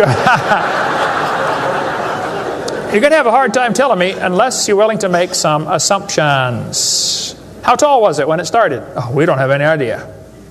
Has it always burned out at the same rate? Oh, we don't know that either, do we? You find a fossil in the dirt, you can measure how much C14 is in it. Very accurately, by the way. And you can measure how fast it's decaying. That's just like measuring the height of your candle and how fast it's burning. Now, when did that animal die? You don't have a clue. Unless you're willing to assume that the C14 when it was alive is the same as we have today, and assume the rate of decay has always been the same down through history. You can't prove either of those. Living mollusk shells were carbon dated at 2,300 years old. Hello, they're still alive. Freshly killed seal, carbon dated 1,300 years old. Shells from living snails, carbon dated 27,000 years old. That's stupid. He's still alive, okay? I know snails are slow, but 27,000 years, he'd be dead, okay? One part of a mammoth is 29,000 years old, another part's 44,000. One part of Dima was 40,000 years old, another part was 26,000, and the wood next to it is 9,000. The lower leg of a mammoth is 15,000 years old, the skin is 21,000. 2 mammoths found side by side in Alaska, one is 16,000, one's 22,000. Which number is right? Living penguins carbon dated 8,000 years old. 11 human skeletons, the earliest known human remains in the Western Hemisphere, were dated by accelerator mass spectrometer. All 11 dated about 5,000 radiocarbon years. Lava from a 1801 Hawaiian lava flow was 1.6 million years old. Well, hello is not even 200. Another volcano erupted in Hawaii in 1959. When they dated the lava, it was 8.5 million years old. These potassium argon dating for that, not carbon. Mount Etna in Sicily, I climbed Mount Etna when I was over there some time ago. Erupted in 1972, 350,000 years old. Mount St. Helens built a new lava dome in 1982. They dated it. Got numbers from 350,000 to 2.8 million. It's not even 20 years old. Here's what you ought to consider about carbon dating. Samples of known age, it doesn't work. If it's a sample of unknown age, it is assumed to work. That's stupid. In the last 2 years, an absolute date has been obtained for the Gandong beds above the Trinil beds. It has the very interesting value of 300,000 years, plus or minus 300,000 years. Well, they nailed that one right on the head, didn't they? See, back in 1770, George Buffon said the Earth is 70,000 years old. 1905, the official age of the Earth was 2 billion. When they went to the moon, they said the Earth and the moon are 3.5 billion years old. 3.5 billion, dated with potassium-argon dating. Now they're telling the students it's 4.6 billion years old. Let's see, that means the Earth is getting older at the rate of 21 million years per year. That's 40 years per minute. Aging rapidly, folks. That's stupid, okay? All they do is add more time to make the theory look more reasonable. Long ago and far away. And when you prove it couldn't happen, they say, well, it was longer ago and farther away. Then they're going to tell the students one of the evidences for evolution is embryology. Now, there aren't too many things about this whole theory that make me angrier than this, so I'm going to try to stay calm and cool and collected while we discuss this. Ernst Haeckel, an embryology professor at the University of Jena in Germany, loved evolution theory. When Darwin's book came out, Ernst Haeckel read that book the next year and said, wow, this is a great theory. All we need now is some evidence. 9 years later, they still had no evidence. So Ernst Haeckel decided to help Charlie out. He was an embryology professor, the study of animals before they're born. You know, the different embryos of all these different animals. He made drawings that were fake to make them look alike. The students are taught we have evidence from development. I don't think so.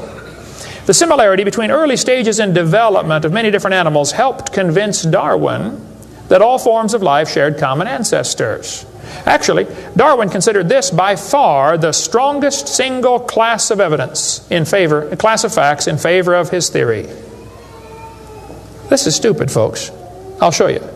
This textbook says, the human embryo growing in the mother has gills like a fish. Those little folds of skin are not gills, okay? Excuse me. Those little wrinkles under your chin when you're growing up later develop into bones in the ear and glands in the throat. They never have anything to do with breathing. I've seen folks that have 5 or 6 chins and they can't breathe through any of them but the top one. Those are not gill slits. Ernst Haeckel, though, said the turning point in his thinking was when he read Darwin's book, 1860. Haeckel took a drawing of a dog and a human embryo and he changed them to make them look exactly alike. His fake drawings looked almost identical. On top are the real drawings, underneath are Haeckel's fake drawings. He lied, folks, intentionally. He made huge charts of his posters of his drawings of these embryos and traveled all over Germany and just about by himself converted the Germans to believing in evolution. Which later led to the obvious question, well, if evolution is true, then maybe one of the races of people has developed farther than the rest. Which, by the way, is a subtitle to Charlie Darwin's book. You can look at it for yourself. The Origin of Species by Means of Natural Selection, or the Preservation of Favored Races in the Struggle for Life. See, Darwin was a racist. We cover lots more on that on video number 5. That one is politically incorrect. You don't want to watch that one. Trust me. On top are Haeckel's fake drawings. Underneath are actual photographs of what he claimed he was drawing a picture of. Now, either he's a lousy artist or he's a liar. Well, it turns out he's a liar. He was convicted of fraud by his own university. Proven to be a fraud. But guess what? Haeckel's fake drawings are still used in textbooks in your state right now. Here's a textbook used at the University of West Florida, in the middle of the Bible Belt. It's only been proven wrong 125 years ago. I know it takes a while to get textbooks up to date, but that ought to be plenty of time. That's stupid. Those are not gill slits on the embryo. Here's an Irish textbook. I was just there a few months ago. It says the embryo has gill slits. That's baloney. This one says the embryo has gills. Glencoe Biology says they have gills. Proven wrong 125 years ago. This biology textbook says the human embryo has gills. Here's this Tim Barra writing his book on the myth of creationism. And he mentions the gills are evidence for evolution. You're only 115 years behind, Tim. Miller's still teaching it 125 years after it was proven wrong. I debated Miller on the radio on a St. Louis radio station one time. There's a college textbook still teaching the kids the embryo has gills. This one says, it shows the kids a 5 to 6 week embryo, but it says by 7 months, the fetus looks from the outside like a tiny normal baby, but it's not. It's not a baby at 7 months? Excuse me? A whole bunch of kids born at 5.5 months survive, 34%. That's stupid to say it's not a baby at 7 months development. Maybe you heard about the woman that had surgery on her baby before it was born. They cut the mother open, cut the uterus open. The 5-month-old baby, 5 months in development, reached out and grabbed the doctor's finger. It's not a baby, huh? If it's not a human being, what kind of being is it? If it's not alive, why is it growing? Why do they keep that in the textbooks? Well, that's the only way to justify abortion. They want you to think it's not a human yet. Just a fish with gills. No, it's a human the instant it's conceived. And abortion is murder. Plain and simple. We covered lots more on that on my videotape number 4. You don't want to watch that one either. Then they're going to tell the kids, we've got evidence for evolution because dinosaurs turned to birds. This is stupid. This guy says, dinosaurs are alive as birds. Well, kids, in case you don't know, there are a few differences between a dinosaur and a bird. You don't just put a few feathers on them and say, come on, man, give it a try. It won't hurt too bad. That's stupid, okay? Dinosaurs did not turn to birds, okay? Somewhere along the line, while his front legs are developing into wings, they're going to be half leg, half wing, which means he can't run and he can't fly yet. He's going to have a hard time, isn't he? No, dinosaurs did not turn into birds. That is stupid, okay? They say, we've got proof that they did. Archaeopteryx, which means ancient wing. That's supposed to be evidence for evolution. It's in just about every textbook I've seen dealing with this topic. Archaeopteryx is supposed to be evidence. Here's a 1999 textbook. Now, Archaeopteryx was proven to be a fraud in 1986. So this author is 13 years behind the time. Archaeopteryx means ancient wing. They're going to say, see, boys and girls, he's got claws on his wings. Yeah, so?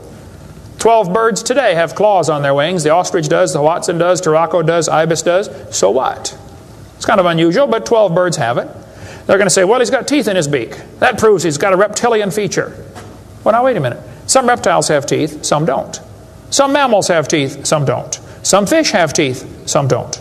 Some of you have teeth, some don't. Okay? That doesn't prove a thing, all right? Alan Fiducia is considered one of the world's experts on birds. He believes in evolution. University of Chapel Hill, North Carolina, Chapel Hill. He said, paleontologists have tried to turn Archaeopteryx into an earthbound feathered dinosaur, but it's not. It's a bird, a perching bird, and no amount of paleo-babble is going to change that.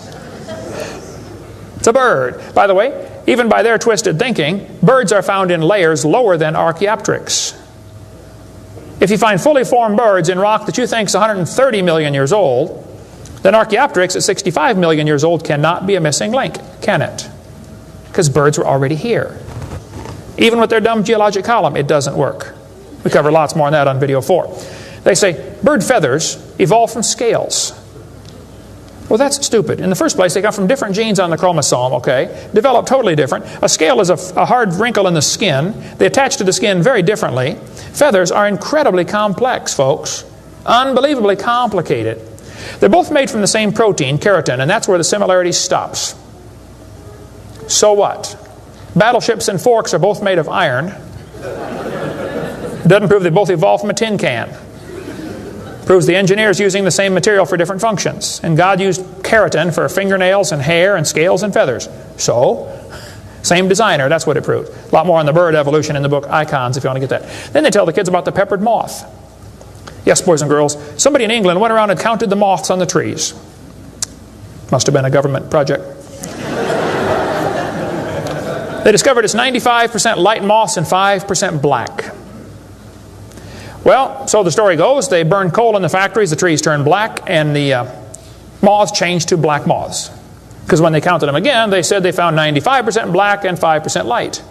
Actually, the whole story is a lie. It never happened. After 40 years of watching, they found 2 moths on the trees.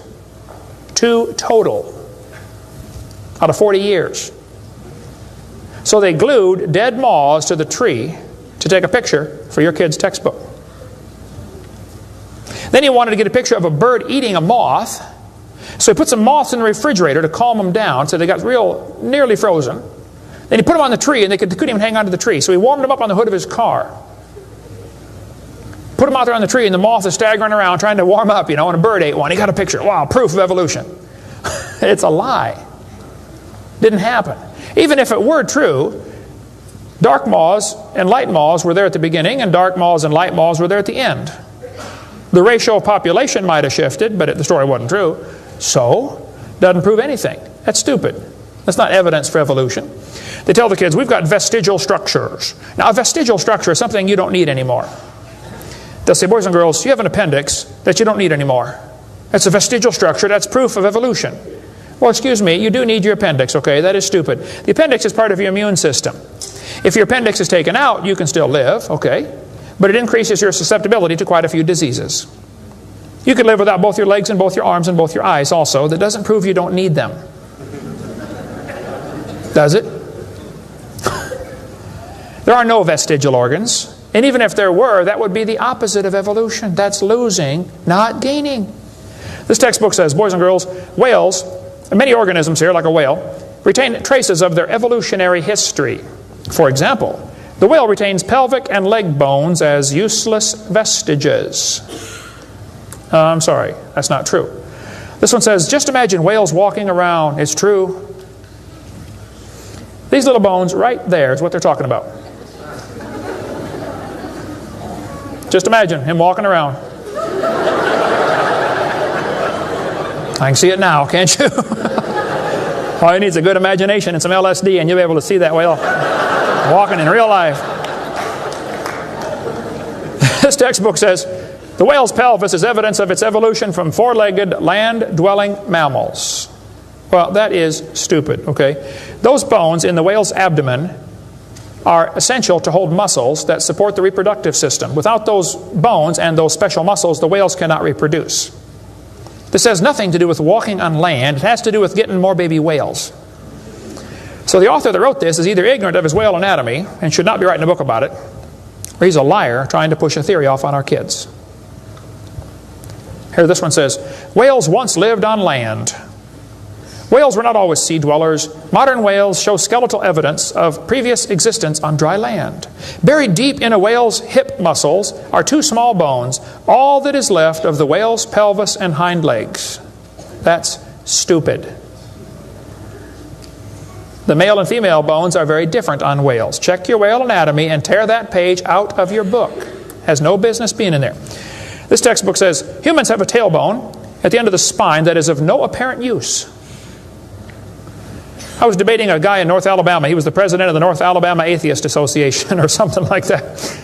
He got up and he said, folks, we've got evidence for evolution. Humans have a tailbone they no longer need. When it was my turn, I got up and I said, Mr. Patterson, I taught biology and anatomy. I happen to know there are 9 little muscles that attach to the tailbone, without which you cannot perform some very valuable functions. I will not tell you what they all are, but go read your Gray's Anatomy and you can figure it out. I said, however, Mr. Patterson, if you think the tailbone is vestigial, I, Kent Hovind, will pay right now to have yours removed. Bend over.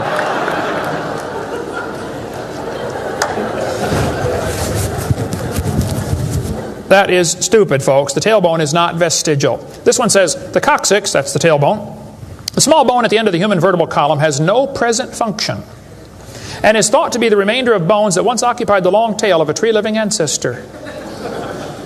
I was taught when I went to school, man used to have a tail, but he lost it because he didn't need it. I thought, didn't need it? Have you ever thought how handy a tail would be? Have you ever come to the door with 2 sacks of groceries? Wouldn't that be nice, man? Be able to grab that door and walk right around and get in it? Lost it because we didn't need it. Man, you could drive the car and tune the radio knob and hold the Coke at the same time.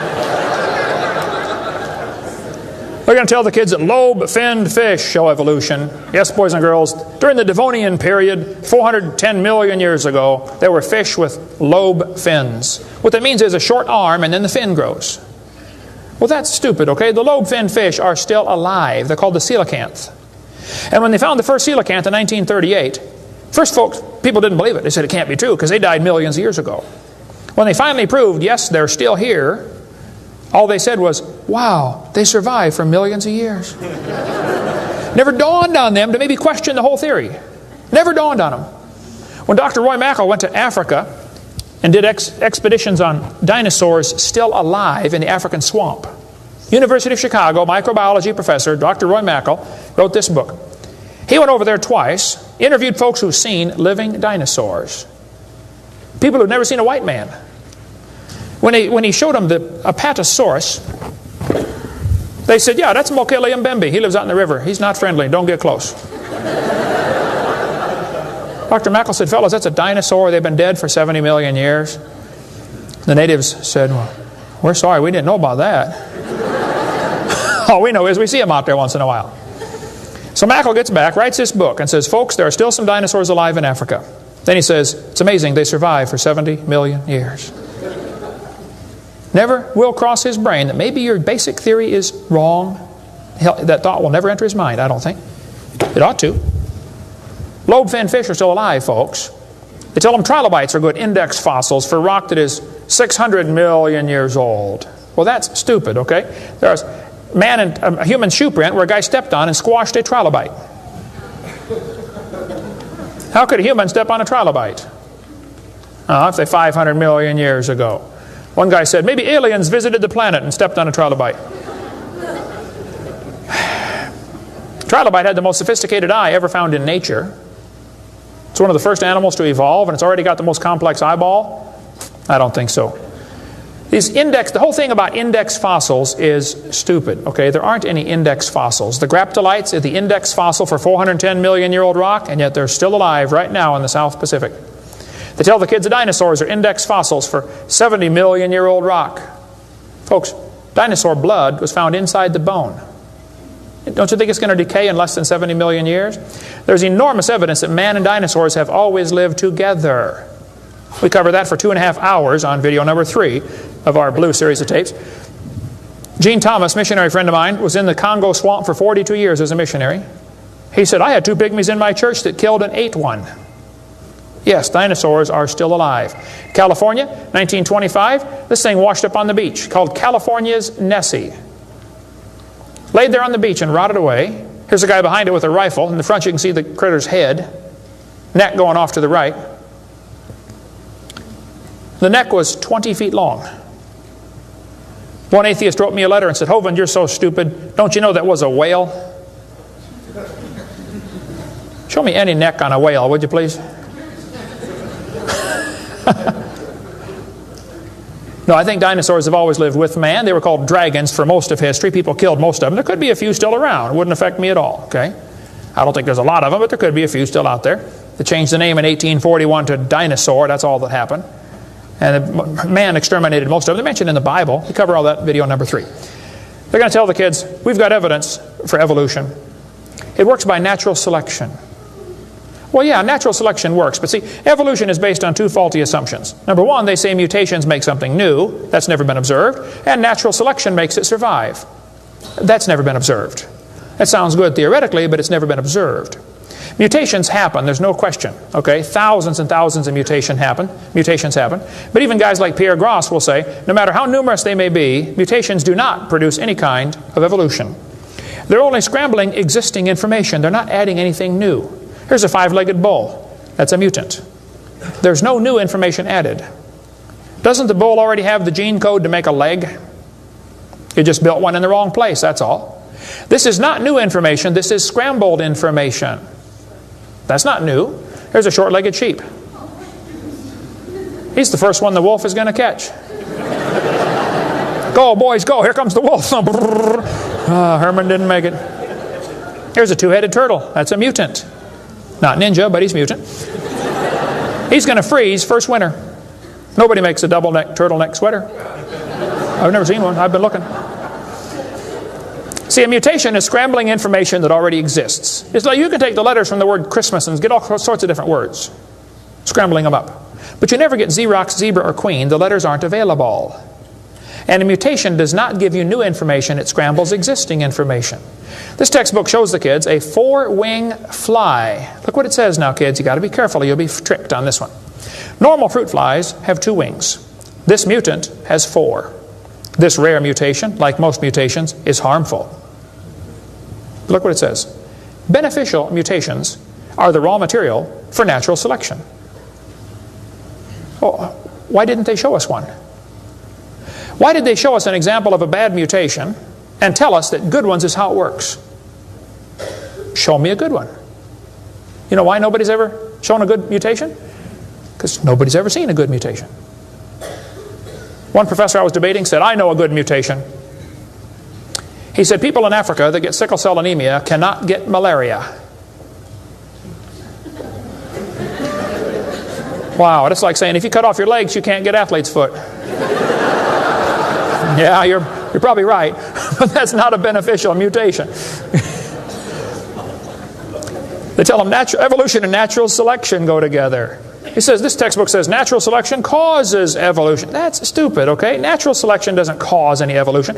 Natural selection is a conservative process that keeps the species strong. That's all it does. That's all it can do. It has no creative properties.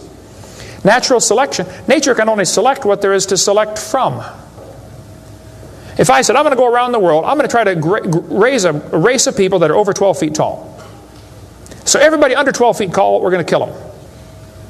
Year after year, we kill everybody under 12 feet tall. Well, there's nobody to select from, is there? Natural selection can only select what there is to select from. It's a conservative process. If you worked in a factory that produced cars and your job was to check for defects, you know, kick the tires, slam the doors, etc., drive it around, and you caught every single mistake and you rejected it, how long would it take that process to change the car to an airplane? You say it'll never change it. That's my point. Natural selection is like a quality control. It makes sure the bad ones don't survive, but it's not going to change it to something else. Survival of the fittest does not explain arrival of the fittest. And by the way, survival of the fittest is what is called a tautology. Kids, there's a big word. You can learn this. You can use this one on your brother. A tautology is a sentence that means nothing. You can say, oh, you're speaking in tautologies. I'll show you how it works. You say, Professor, why did it survive? I say, oh, because it's the fittest. You know, survival of the fittest. Oh, how do you know it's the fittest? Because it survived. I see. Is that the way it works? That's exactly the way it works. That's stupid, folks, okay? Actually, it's not survival of the fittest. If a whale goes through a school of fish and eats 80% of them, it's survival of the luckiest. I mean, if a snake crawls into a bird's nest and eats 3 out of 4 eggs, does the snake select the weakest of the birds to eat? There's still an egg, man. He's going to eat them all. Okay?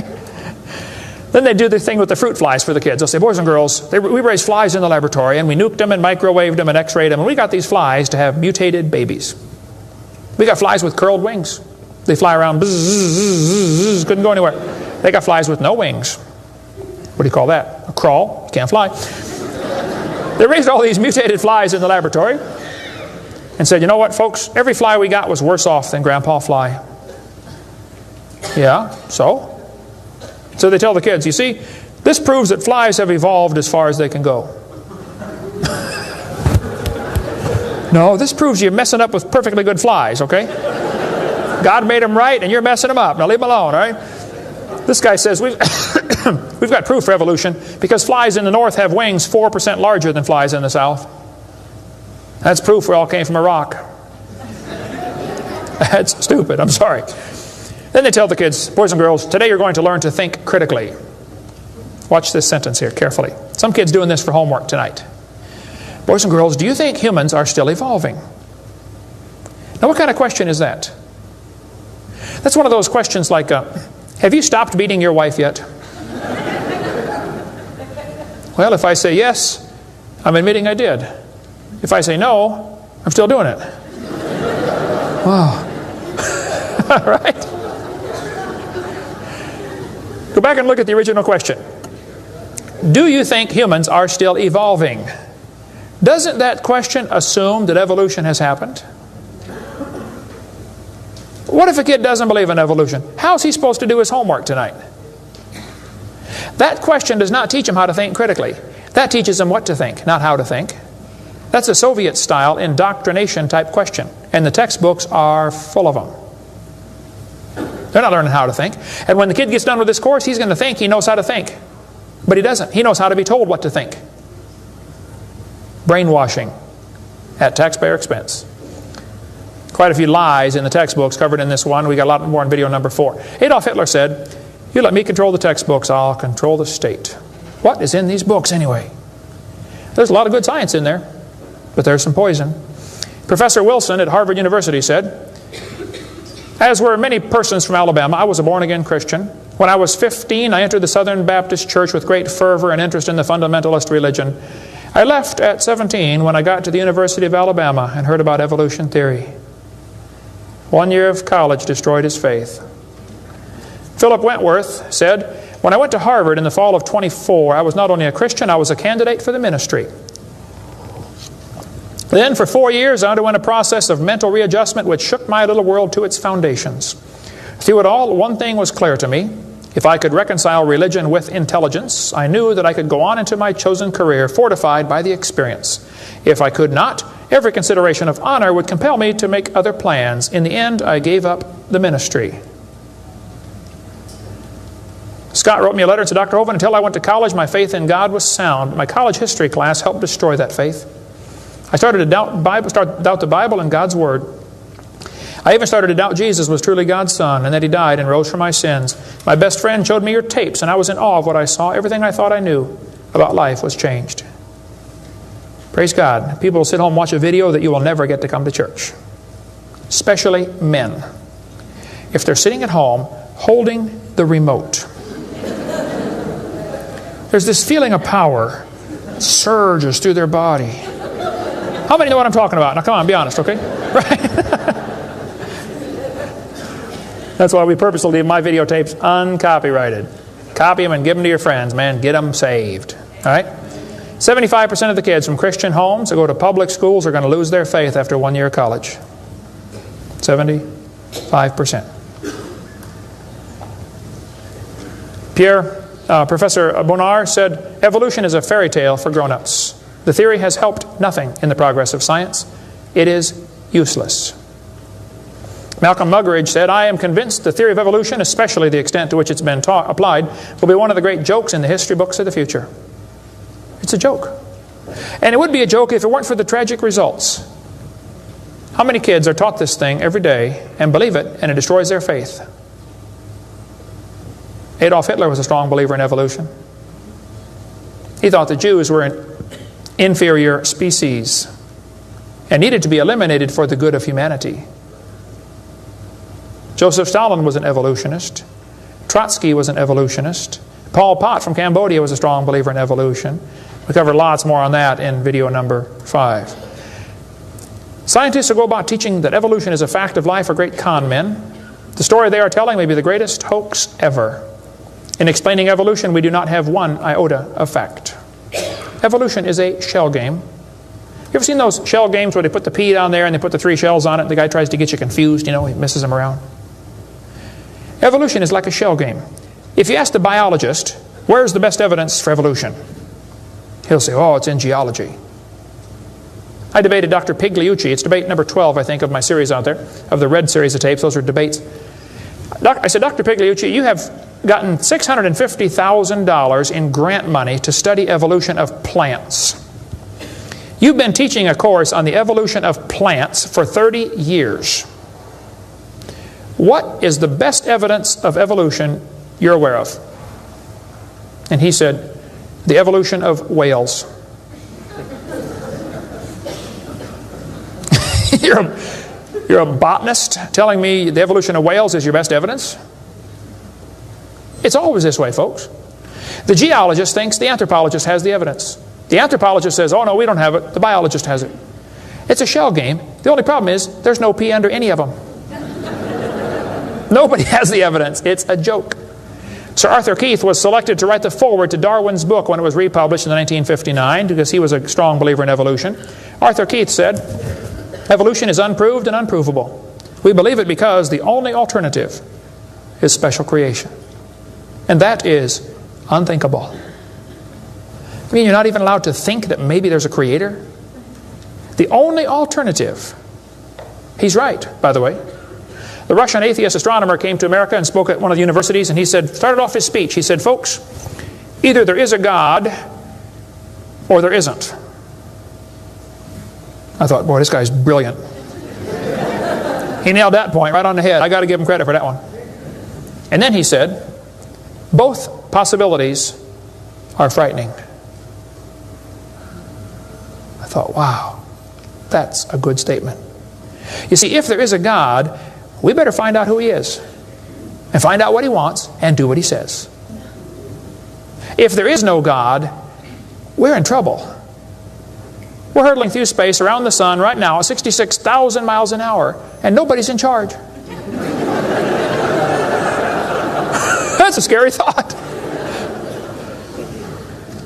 It's real simple. The Bible says, in the beginning, God created the heaven and the earth.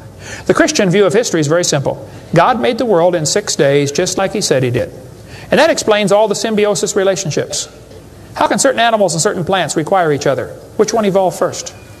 There are zillions of symbiosis relationships that can't be explained by evolution.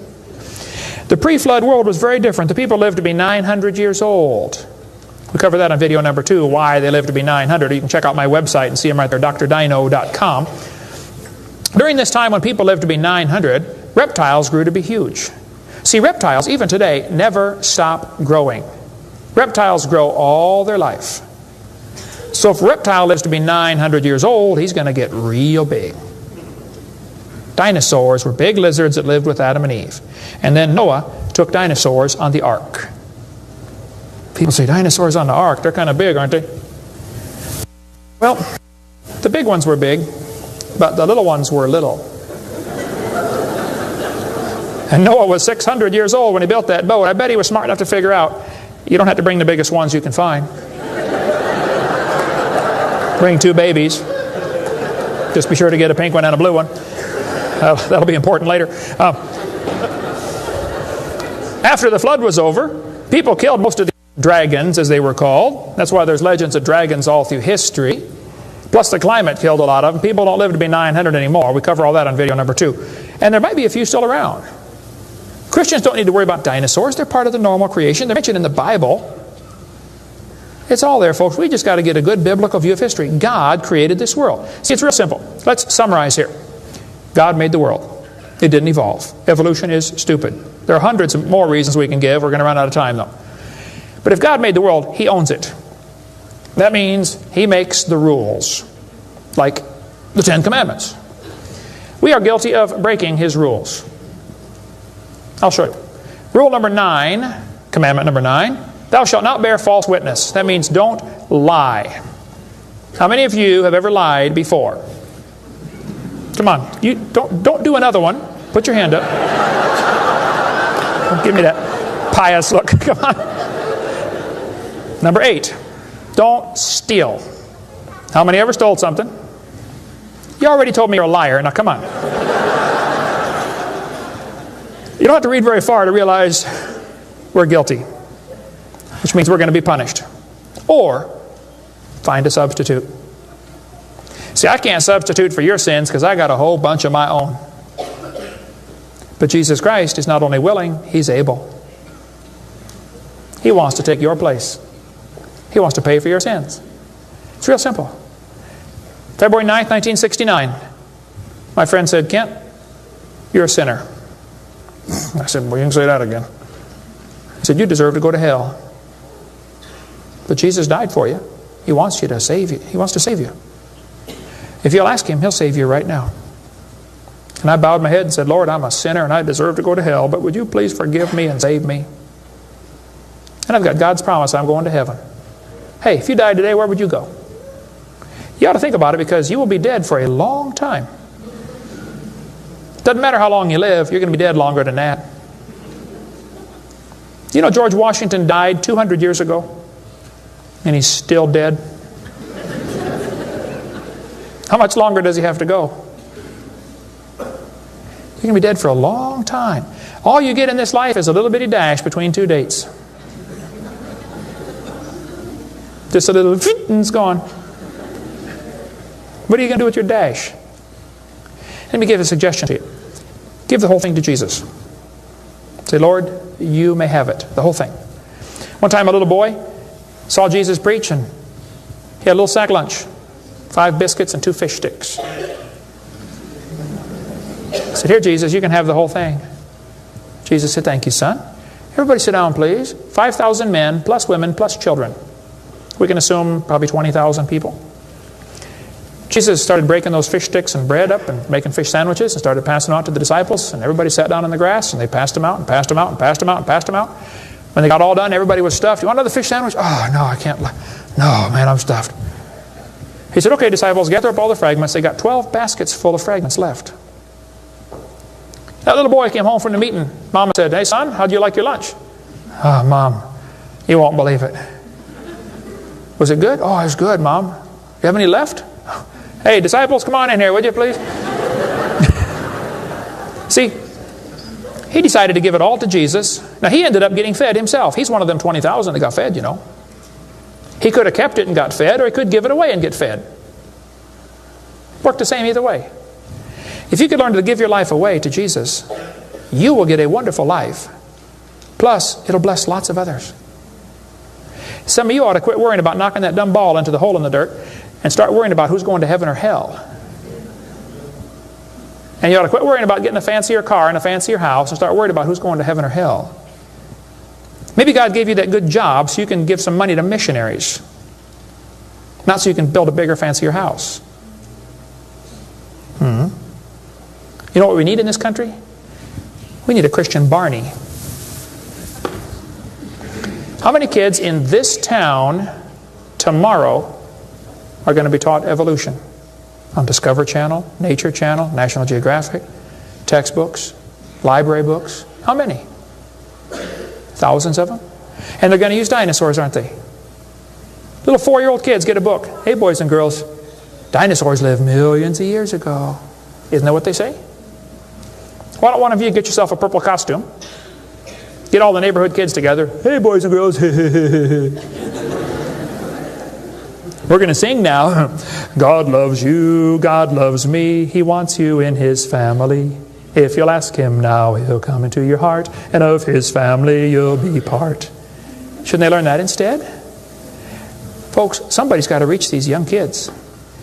You ought to get some videos or something. My material's not copyrighted. You can use mine any way you want. Hey, what on earth are you doing, for heaven's sake?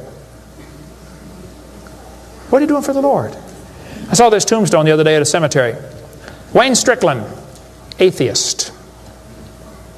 Hasn't died yet. He said, I'm a busy man, don't have time for this. I'm sorry, Wayne.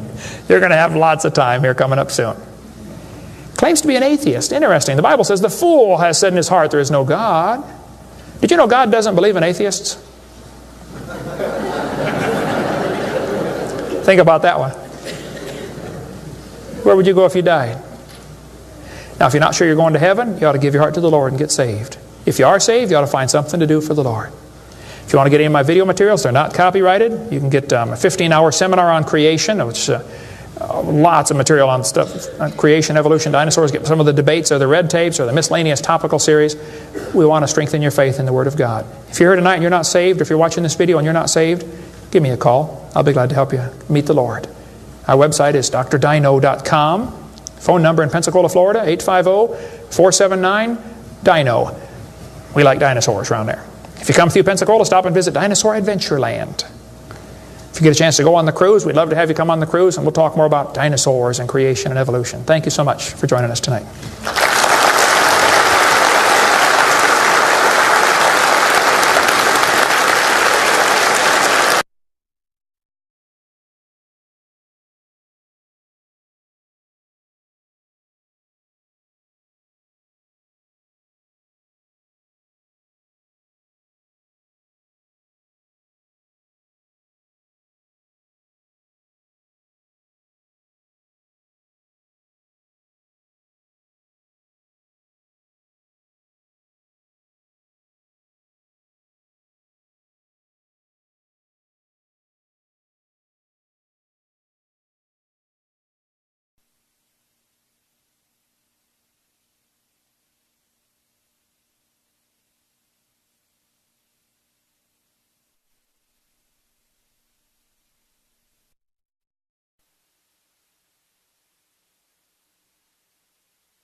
Do you want to know more about how to combat the godless theory of evolution?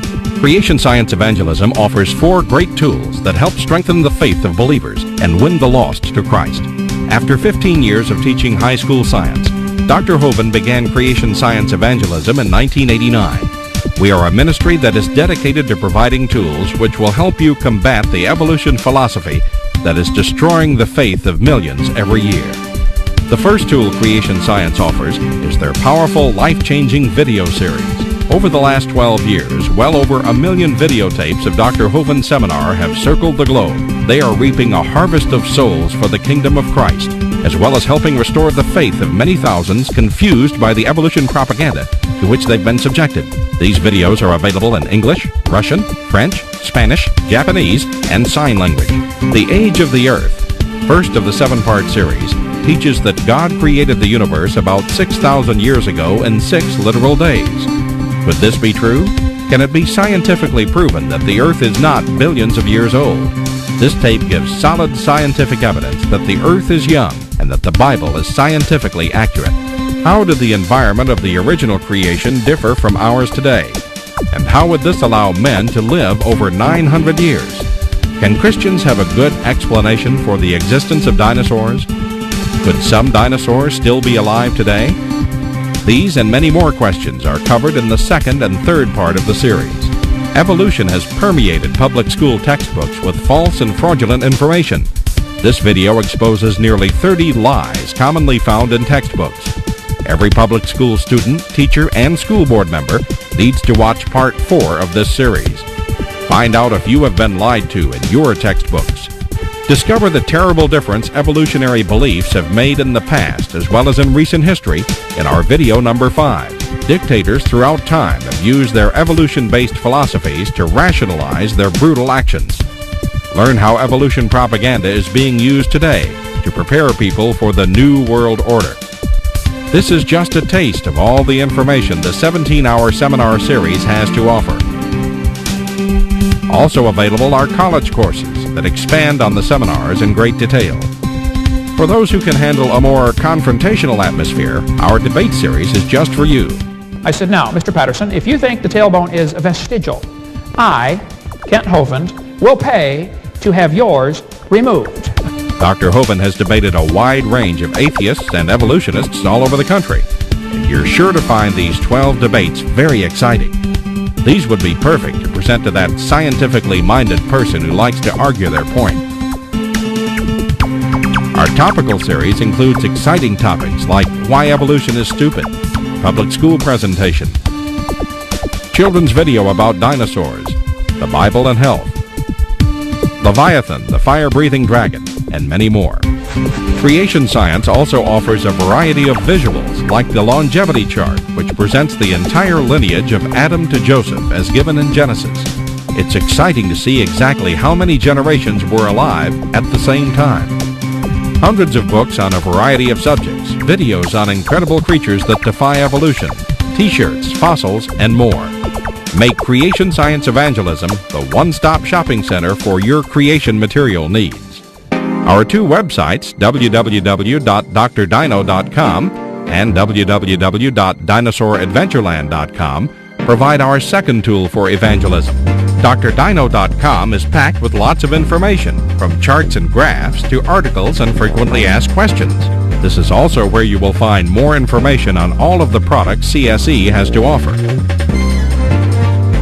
Dinosauradventureland.com is great for the kids. They can play lots of fun games and see unusual rides and activities located at Dinosaur Adventureland in Pensacola, Florida. Thousands visit our sites regularly to gain insight into God's creation. The third tool available to you is the live seminars conducted by Dr. Hovind and his son Eric. Since 1989, Dr. Hovind has held seminars and debates in hundreds of churches, schools, and universities in 49 states and 30 foreign countries. His fast-paced, illustrated seminars cover diverse topics, such as evidence for a young Earth, how long Adam lived, dinosaurs living with man, where races came from, radiometric dating, and much more. Our fourth tool is the new, exciting Dinosaur Adventureland. Many thousands have come from all across America to visit our museum, creation bookstore, science center, and theme park, where God gets the glory for science. Our unusual swings, rides, and activities each have a science lesson as well as a spiritual lesson. Captivate everyone from age 4 to 94.